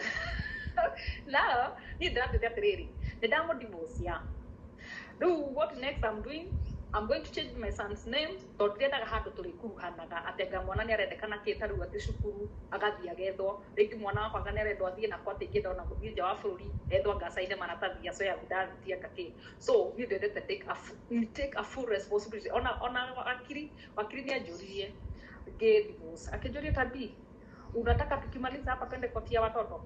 I swear to God nimwambia pana ngimwira ngai uria unginyiti hana kurera mwana uyu me I know mtoto nitamlea na atakuwa mkubwa na ni ndendera mundu ugu ati ndimu destroy ati nianze sasa kumfuruga kazini afutwe ama nini sijaimtakia mabaya. Huyo tu lawyer akaniuliza twende koti ya property nitore nyumba twakite Naivasha a 3-bedroom house akijuria tiriri togie ndome no thio claim property ndirakwira uguo na nyamu yo yathire last month June wo divorce ya hetokire niĩ ndamwĩre hatirĩ kĩndũ ndarathiĩ gũclaim ndiramũtwara gwa bida na gũtirĩ property ndarathiĩ gũclaim niĩ rĩ ndikĩũĩ kana nĩ kwĩnjijaza kana nĩkĩ kana nĩ igoro whatever I don't know. I just feel even with struggling I can raise my son either eho kana atarĩ ho tondũ atuonetie ndarĩ ho. Rĩu niĩ mũtũrĩre-inĩ wakwa ndiroya atĩ no gũkinye handũ gũtuĩke niĩ ndĩragiri mwana wakwa kũrerwo nĩ ithe niĩ njũĩ nĩ ithe wamũregire ndanamukaira by the way si ati sijaimwambia ndanamwetha yake ndo ndirakwira yake ambiriria kamwira mwana ni ndari na school fees tutire na gya kuria nyumba nirahingwo ndagi kondo akajiona gesi street nene ciana nao ru no ndari gwatiriri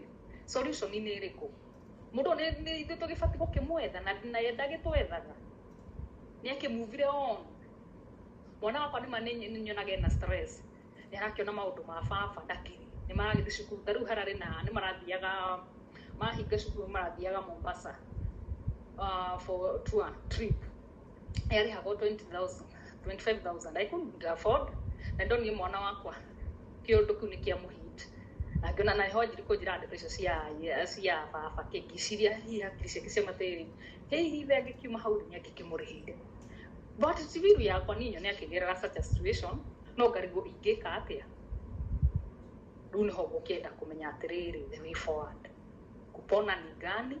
So you are willing for your son to feel the guilt and the shame of not affording a trip to Mombasa with his classmates just so you can win over a man. Well, why are you asking that question? I see you don't know. Me, I cannot do rhetorical questions. You know the answer to that question. So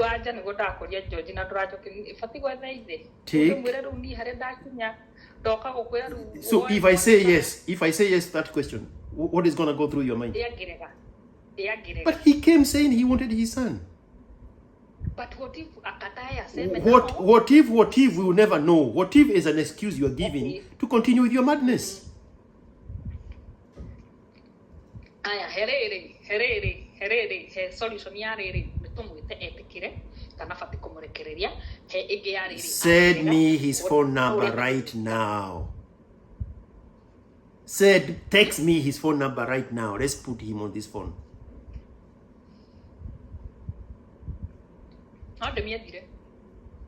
Send me his phone number right now. That is the measure. That is the measure of you have understood anything I have told you. Otherwise, there is no reason for us to be talking anymore. I'm going to repeat myself the way you keep repeating yourself. Now, the last question. What if I found a man and get married? Never. You see, this is the madness I cannot entertain. This is the madness I cannot entertain. What you're saying is, what if I found another man, but he wants me on condition I bring my son? Which world is that? The son has a father. Men know that. Men are sane human beings. The madness is with you. Okay, good. Yes, because that is her unique case. She was a single mother. You are going to get married to a man. Your son is going to go with his father. and you go make your own family out there. Something. So if you answer that question, it's gonna solve which problem? If you answer that question, me, I'm not going to talk like you. If you answer that question, what problem is it going to solve? Nothing. It's just you digging deep in your madness. And you want to recruit me into that madness. I refuse. You already did. Men came looking for you. You are a beautiful young woman, yellow. I know how you look like. Men come for you all the time. And then you start breeding your traumas on them, and they exit left. No, I don't give them a chance.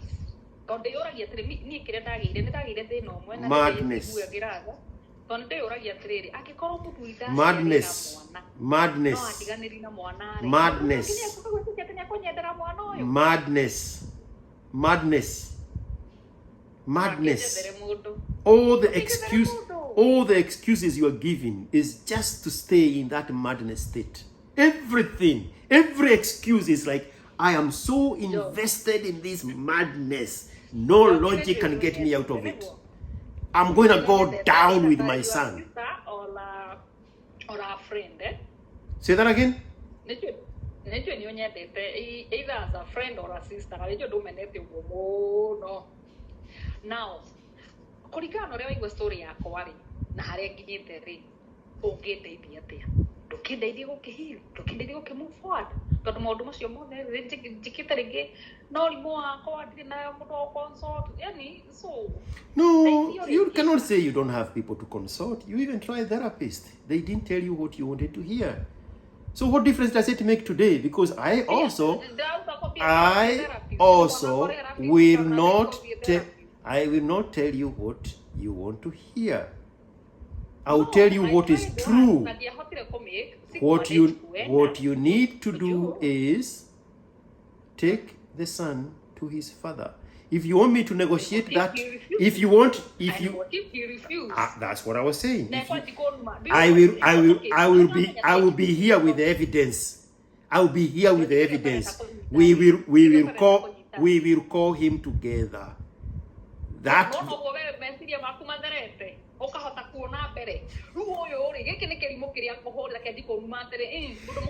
I will be on that phone call. I will be on that phone call. I want your madness to be proof. I want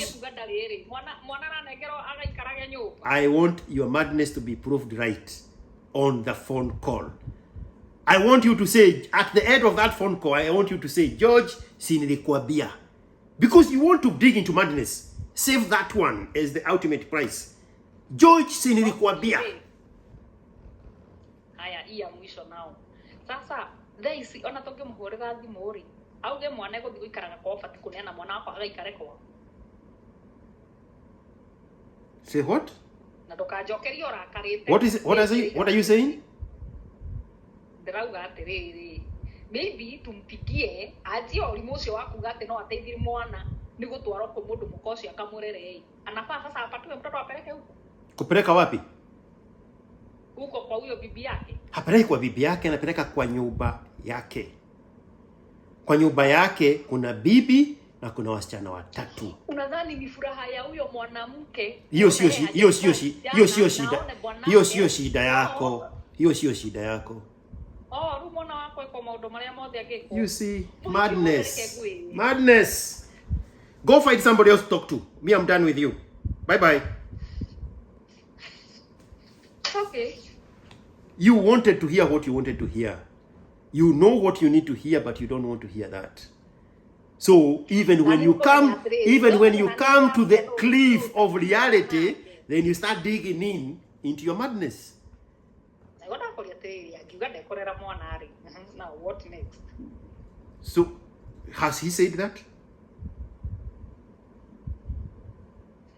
Let's give him the opportunity to say that. Let's give him the opportunity to say that. Then we can justify your madness and your masculinity, that you are the best and you are winning this fight against your ex. But you know that's not the truth. Oh, no, That's why you don't want him on the phone. Because you know then that it's going to unravel every madness you have been holding on to. I am the one going to talk to him. Like now, you see, madness, that empty pride that you want to prove a point while you are destroying your son. If you believed in the real heaven and hell, I would have told you there is a special place in hell for you. But you have already created your image heaven and your image hell. So it's not going to work.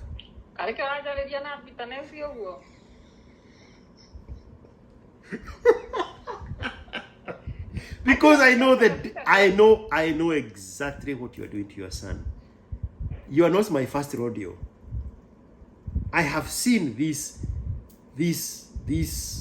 selfishness of women destroying sons. And you are headlocked. Nothing is going to change that. Do you know how many people? One moment. Do you know how many people I talk to in their adulthood? Not your 9-year-old son. Your son, when he is 24, he's going to look for me and tell me how his mother destroyed him. How do I know? Me? Because I talk to 24-year-olds and they tell me exactly that.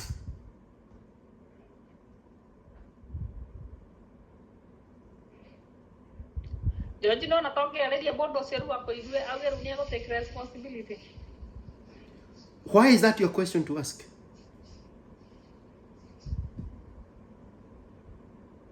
Haya, but don't want to step mother marani koko komate seta siana. Your son has a father. You, if you are not a stable stepmother, don't marry a man with children because we already know your madness. Don't do that to yourself in the future, which is you should have gotten married 5 years ago. Beautiful situations came your way. Men came begging to start a family with you, but you needed to win this. You needed to win this one for the feminist. Now look where you are. Look what happened. And the biggest danger is what you are doing to your son.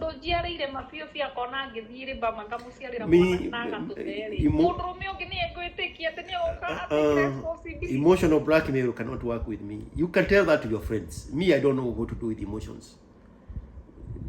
No help coming from this side with emotions. They missed a little bolt when they were creating me. They did not put that thing there for emotions. I don't know what to do with emotions. Logic is my portion. Logic.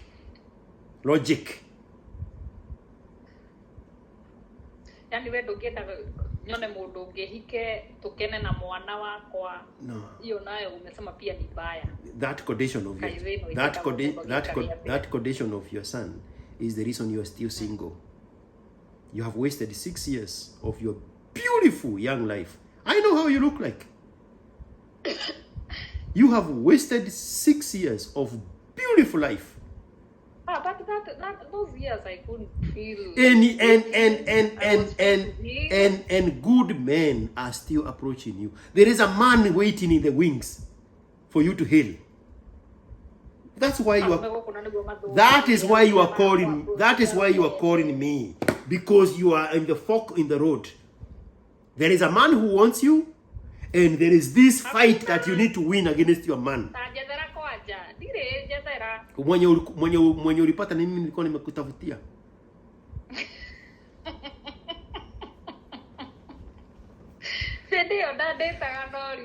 Don't bring madness to me.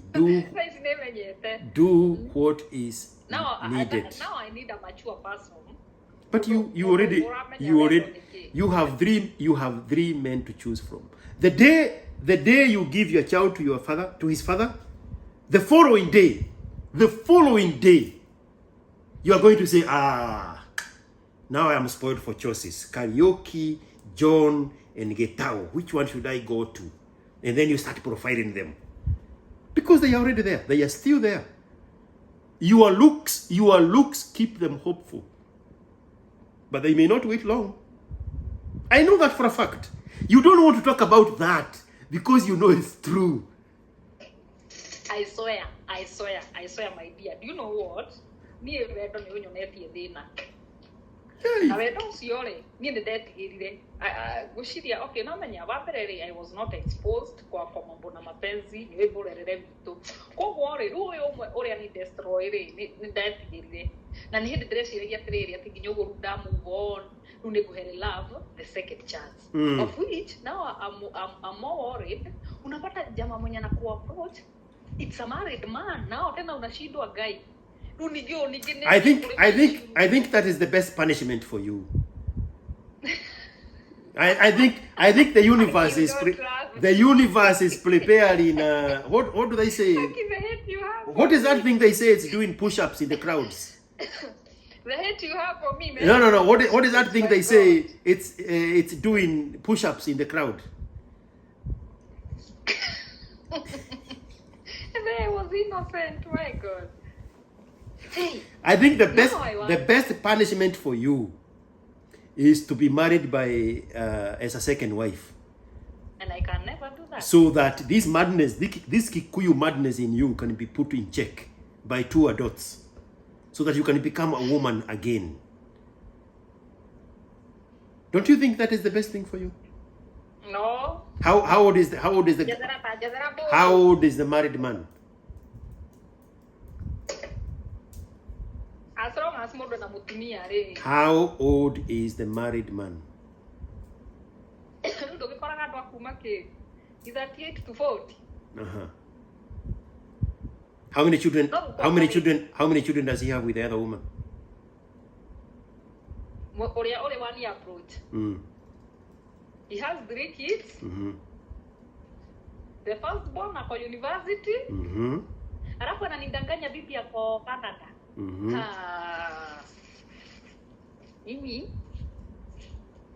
And he wants to have more children?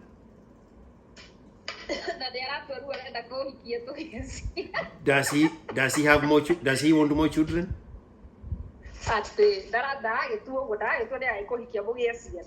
So why are you dismissing that? That's a very serious proposal. A married person. That's a very serious proposal. A man who wants to marry you, he does not want you as a side chick. He wants to marry you and have children with you, but you are too damaged to even listen. Yeah, of course. By the way, I'm too damaged. You know, when everything is said and done, I am going to feel bad that the little girl I knew 13, 14 years ago has turned out to be this damaged human being. You are unrecognizable feminist. You left me to suffer all alone. Like, by the way, I'm so destroyed. Like, hata mtu akikuja na mapenzi ya ukweli, sasa sijui juu hata hutaki kusikiza. But you can't even listen. But you can't even listen to me. Well, you are listening to me, but you are pretending not to listen.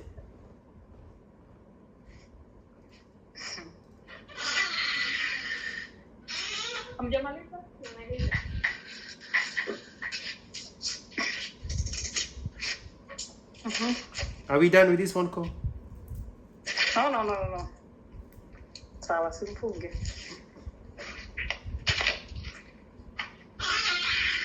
Enda na hii. Now, nikukwira atiriri. Nieri. No, I don't know what Mercy is. Mercy has no use. Mercy has no use on the other person. You just want me to feel pity for you. Pity has no use. Pity is a useless emotion.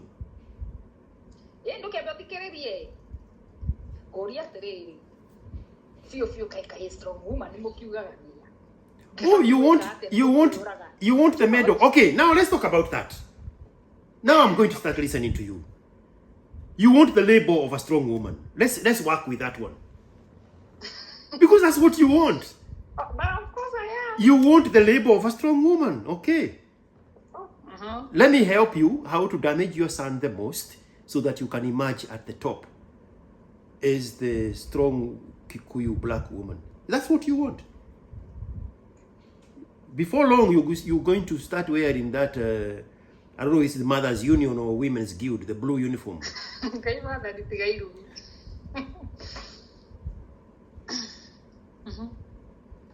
You want to win over a man. You want to fight with a man.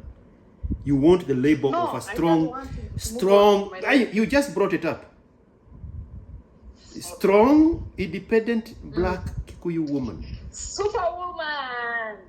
Superwoman. Ah, okay. Excuse me. I missed it. My fans call me a superwoman. So you want to be strong, independent, Kikuyu superwoman. She is phenomenal. Madness. Superwoman, a warrior. You know, I never thought the little girl I knew is going to turn out to be a feminist. And I also never knew a feminist would knock on the door to want to talk to me. This is a conundrum.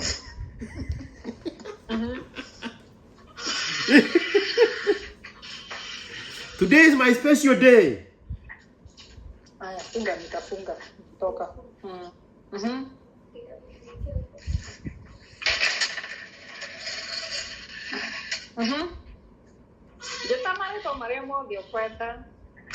Strong, independent, black Kikuyu superwoman. Right? Of course. Okay. So let's work on that label. When do you want the ultimate prize? The trophy of the strong, independent, super black Kikuyu woman. And when you look, when you get that trophy, what will you have sacrificed to get that trophy? Because your selfishness cannot let you see that you have destroyed an otherwise very promising future in your son. You are willing to go segemnege for your son just to become that super. You need your son to become a super independent black Kikuyu woman. Imagine that level of madness. Unajua Georgie, isipokuwa ni venye uko harsh kwangu, ungeniuliza what happened, maybe I give you the whole story. Yeah, you want to recruit me into your emotional blackmail. I don't know how to do that, unfortunately. When you are done with me, call somebody who understands emotions. I don't have with that. I don't have that. I don't have that software for emotion. I would want to, but I don't know how to do it. The whole story, so you could have connected the dots now. Maybe because yes, I connected the dots from the beginning. Okay. The last time we talked was probably 12 years ago. You looked for me for a reason. You know you have been my friend, but sasa. But you wanted me to be your friend, not to tell you the truth, because girlfriends lie to each other. So you wanted me to be that also a girl that lies to you. But that's not why you're looking for me. You wanted this harsh truth. You just didn't expect it to be this harsh. You thought there was a smidget there that you could squeeze in emotional blackmail. Nimekataa.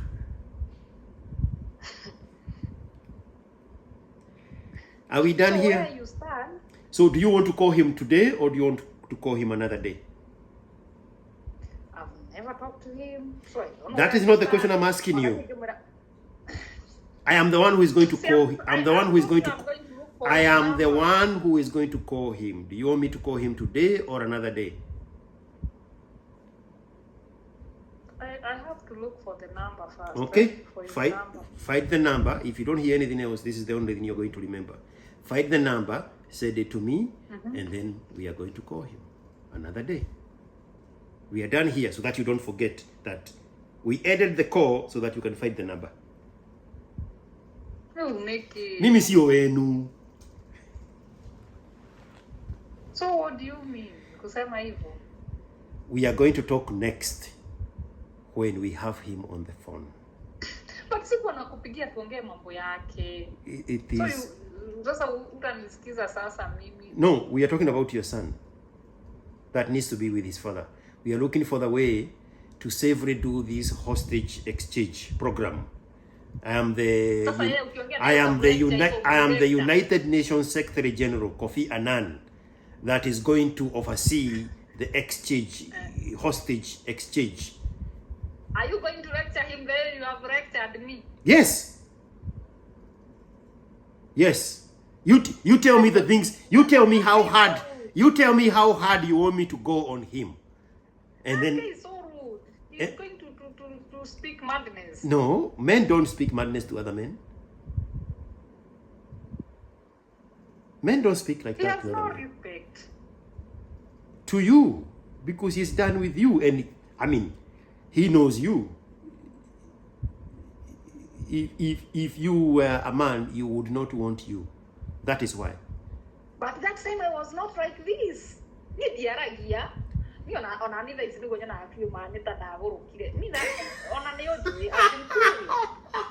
So now you are the one saying you actually agree with me that you became a mad woman. Yeah, of course. Ah, okay. Me, I could not respond to a man. Me, a cool girl.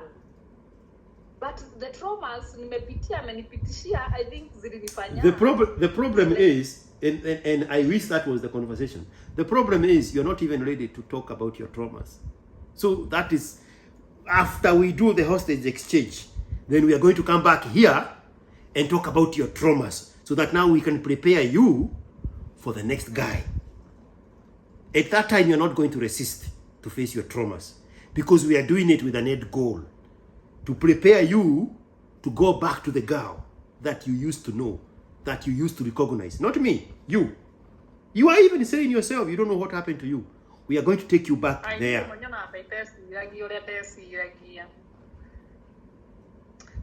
Emotion, bitterness, but I've been trying to overcome it. And I really fear because I don't want my son on a brokenness and wishful thinking. He already saw that. So today is Thursday. I am free on Saturday. That's when we were talking with him. Moses.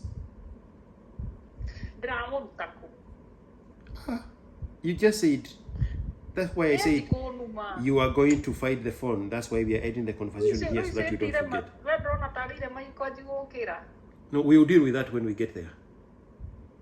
Okay? I'm actually, this is too much. This is madness. We have talked for 2 hours.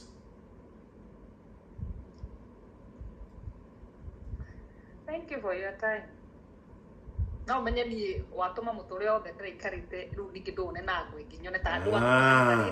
I have unraveled every madness that you have convinced yourself that there is nothing wrong with you. So,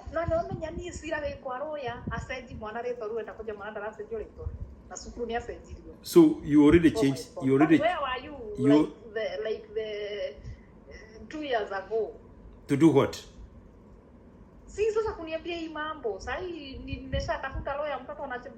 But you're not even admitting that what we are talking about with you today is helpful. You're not even admitting that. Now you are telling me, where were you before I went on the process of changing my son's name? Because I thought he never cared about his son and need you nagatenda muduraki ugate ciana iria ingi ati chokorane ciana na ciciaritwo na wanduri ni tutafikiria kweli anapenda huyo mtoto. Wow. So me I thought that so your madness have taken you to go and file for change of name with the Attorney General's registry. Yeah. That is how far you have. Na hajui kwa hivyo hata usiwe tutamwambia. You have gone cuckoo. But you are the only one who can stop it.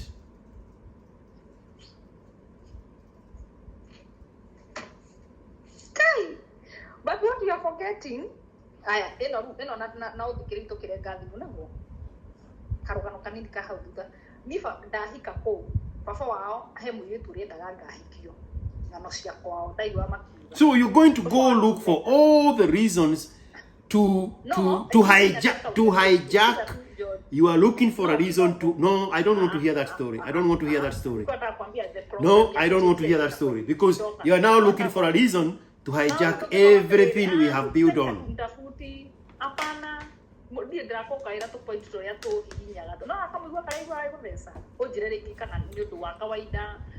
All right. So father-in-law ni ndanyendire ona hanini ndahika na tondu mwanake ni angomboreire a one bedroom in Naivasha na riria ngire kuga gutu augire o mendaga ndigwo gicagi kukwao nao mwanake akiwende kundiga gicagi akingomborera Naivasha hau no ndonire first rita rĩa mbere a father-in-law acera kwa mundu tondu ndona my father agithii kwa my brothers kana kuri iritu itu mahikite mwanake o capacity tondu athiaga 3 months akao capacity o capacity ya 1 week ni mokire gwakwa na ngimarugira na muthuri ucio ni arakarire muno akiuria Mose ugikomborera atia ndetagwo ito ndio na mwana mutumia utari na mwana nyumba ino yothe twamirihaga I think 6,000 nyumba ya mbeca ici ciothe handu mutware ndikana ni Naivasha kundu gwitagwo gwa Kanju handu mutware Naivasha nyumba iria na kuu gwitagwo gwa Kanju a single room tondu ciana ici mukagia mwagia kiharari amagoka guikara ko alisemea hapo ona ndikwenda guciarwo ndi wa mbere na sisi wote tukashuka tukirugwa tiriri muthuri umiario no ajikugari ndakana ciarwo wa mbere what will happen no ndo wakwa na father-in-law wa mbere hau because me asked this his son ndimori baba wanyu tondu nigoguri ngikagia kana kahiri nikigageka amaanisha uguo niki arauga uguo niki twikarire aholia itari ndagia mwana mamu wakanuma akajanga ringi ni nyua dawa cia family planning ngahoteva that December area ya shukwatire nitwathire kwa family gathering andu makiuga mahoerwo ni baba wa kuhoya na hindi ru nituhitani na mwanake tondu aranjira we maybe ni madawa umekunywa uzai na tukirwa ni ndirikanaga that December ya 12 ya holiday alinislap na akaniambia kama nizo madawa nakunywa nimwambie tukithikwa muthenya ucio wa 12 no twathi baba wa hoyari ye audio au dereta tuongerereke tukigie ciana no twathi nake thibitarĩ ni ndu akinipea pressure sizipata boni kwa na stress na psycho yonanagia mundu ndangĩgĩa mwana jikarete miaka 3 twĩ nake so na yeye akaangia na endanga na kuja after 3 months baba wa hoyari that December jugete tondu ni hoirwo ngiona ndigũikara gũkũ nĩ kuma nguma mwanake acoka tondu acoka wĩra 26 ngiuga athi no kũinũka rungaji mũtũre wakwa njoke college ni ndaharaga ni mũtũre wakwa ngĩhika ndekorire ndi pregnant koguo nyonaga atĩ ndeno ndagĩire baba wao akĩhoya mĩario to some point ngona tarĩ baba wao ni wanahingisha haya tena ya kujifungua mimi mtoto alikuwa amekataa kutoka ukariga kana ni CS ngothie je imefunguka mtoto hatoki eta stress baba wao haria nginya mwanake hau get sense akijira mena mwari wa nyina rĩu reke tuhurire baba tondu ni mamiario yathithie tukiamaanishaga atĩ rĩ wacha tupigie baba ahũrĩrwo thimũ rĩa mbere gwĩtĩkĩra kwaria nani akĩnjĩta maitũ for the first time akĩnjĩra nĩ ndaigua nĩ ndeja twĩkĩte scan nĩ ngĩũke ndirĩ na ũru 30 minutes azikuisha nikajifungua mtoto rĩu niĩ nĩ nyonaga nĩ harĩ thĩna wakwa na father-in-law na nĩ arahurũkire niĩ tũtarĩ twaria ũndũ no hĩndĩ arwarĩte tondũ arwarire kidney failure ndathire kũmuona na hindi akanji kwithira akinjira ona ngawe kabota ngeumire guku ndirikio na tutigukiaria cio tondu ticio twagithite kwaria tondu ndakiheire solution so ni hau nĩ nyona ta hena issues cia ritwa na ta hena ngucanio mwana wakwa niĩ ti ndamwĩria arege ritwa the funniest thing mwana wakwa mbito kana nĩ tondu akorire baba arĩ egukawe agĩgĩkũra mwana wakwa cukuru arathiaga akeyandĩka geto ni mwalimu ngorete mtoto anaitwa instead andika tena kwa homework anaandika ni kwa nini ndoria mwana ari aje staki hiyo jina akihorirwo ni ithe hindi oni kinyiraga niyo 2022 akimwita alimwambia usiniite hiyo jina ruona anumire cirite ni ngitirira mwana stage ningirwo kana maundu spiritual ru hau naho ni ndigagwo atiriri itaenda kwa aje sijai understand na nikio ndakigite ati either ngimucenjie ngitwe mwana ndagiciarĩire muciĩ I start a new life. So ngũgĩcia hau nĩ ngũgĩbatara an advice. That's all.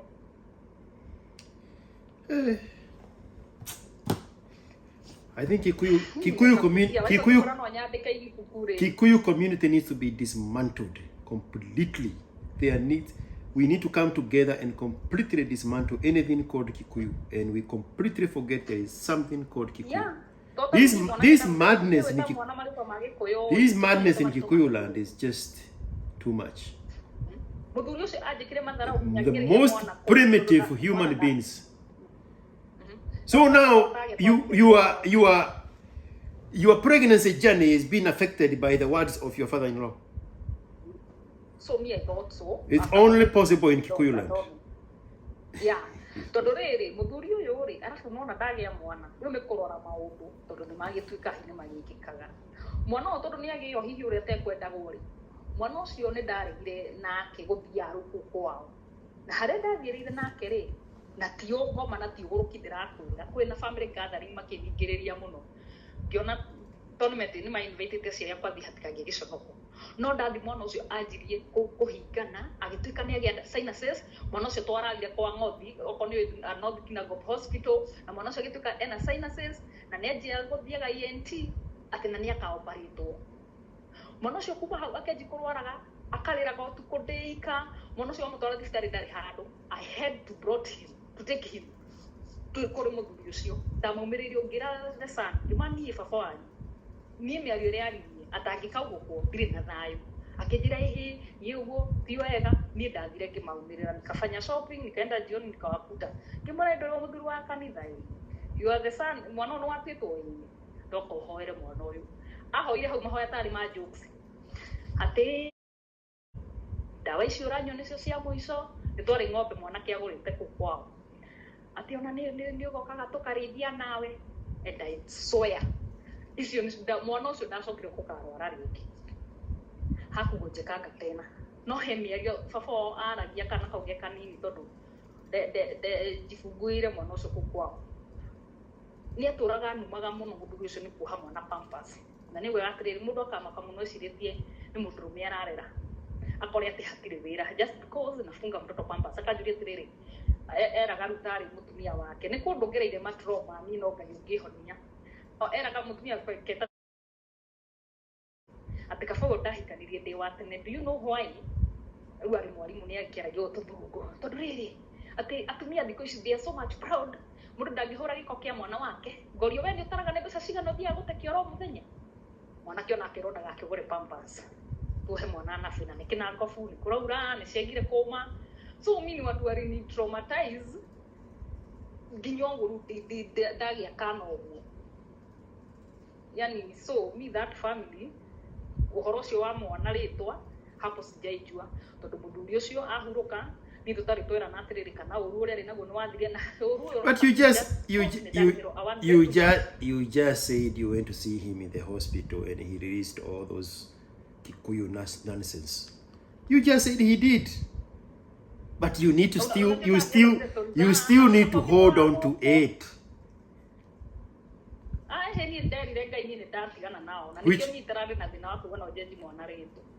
Which God? Which God did you tell?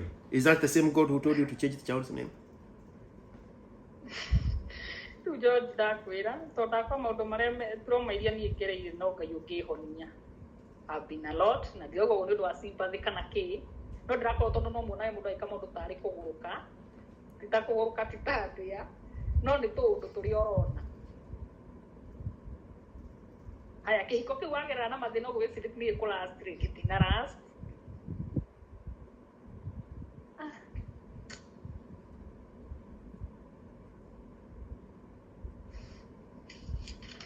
Give the man his child and you move on with your life and go create better memories than the ones from your past. But you don't want that. You want to fight a man. You have to win this one.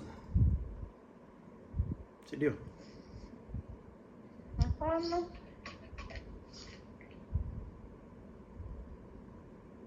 I just thought nilikuwa tu nalea mtoto tu kama kawaida tu kama siku mother. But you know it's not kawaida. You know you're destroying him. You know you have involved you have involved him in things that are not age appropriate for him. He should be worried about toys and flying and imaginations and discoveries. He's talking about having another father, having other children, asking you very craftily and cleverly why other people have multiple children and you only have one. That's not a conversation of a 9-year-old. That is your damage. That is your damage. Because you have lost the plot.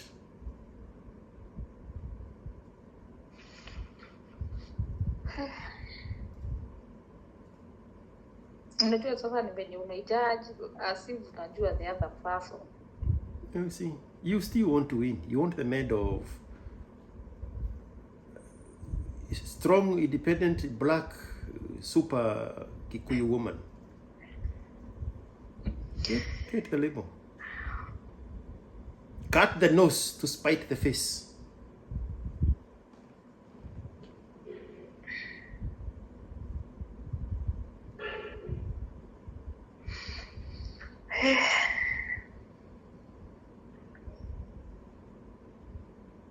Angalia namba.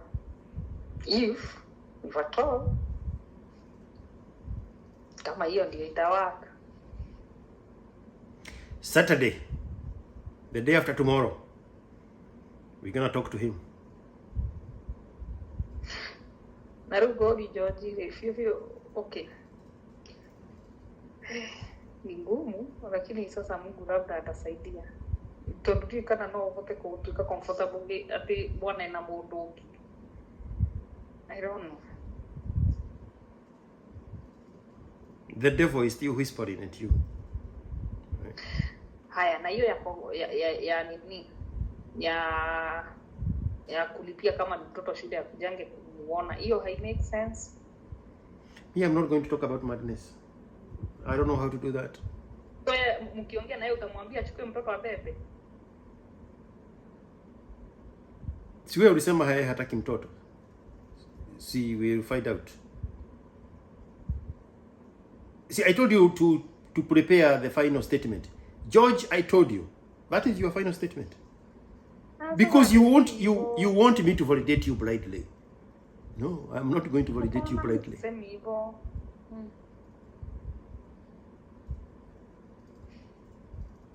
Saturday, okay? I really have to go. My alarm is about to go off right now. It's okay. Saturday. The only message coming from you is a phone call. No other stories. No other missed calls. Just the phone number. And then Saturday we talk. If none of those happens, then it's because you never needed to talk to me. Okay? But you know, I just wanted to talk to you about my personal issues. Go talk to your girlfriends. Mimi sio wenu.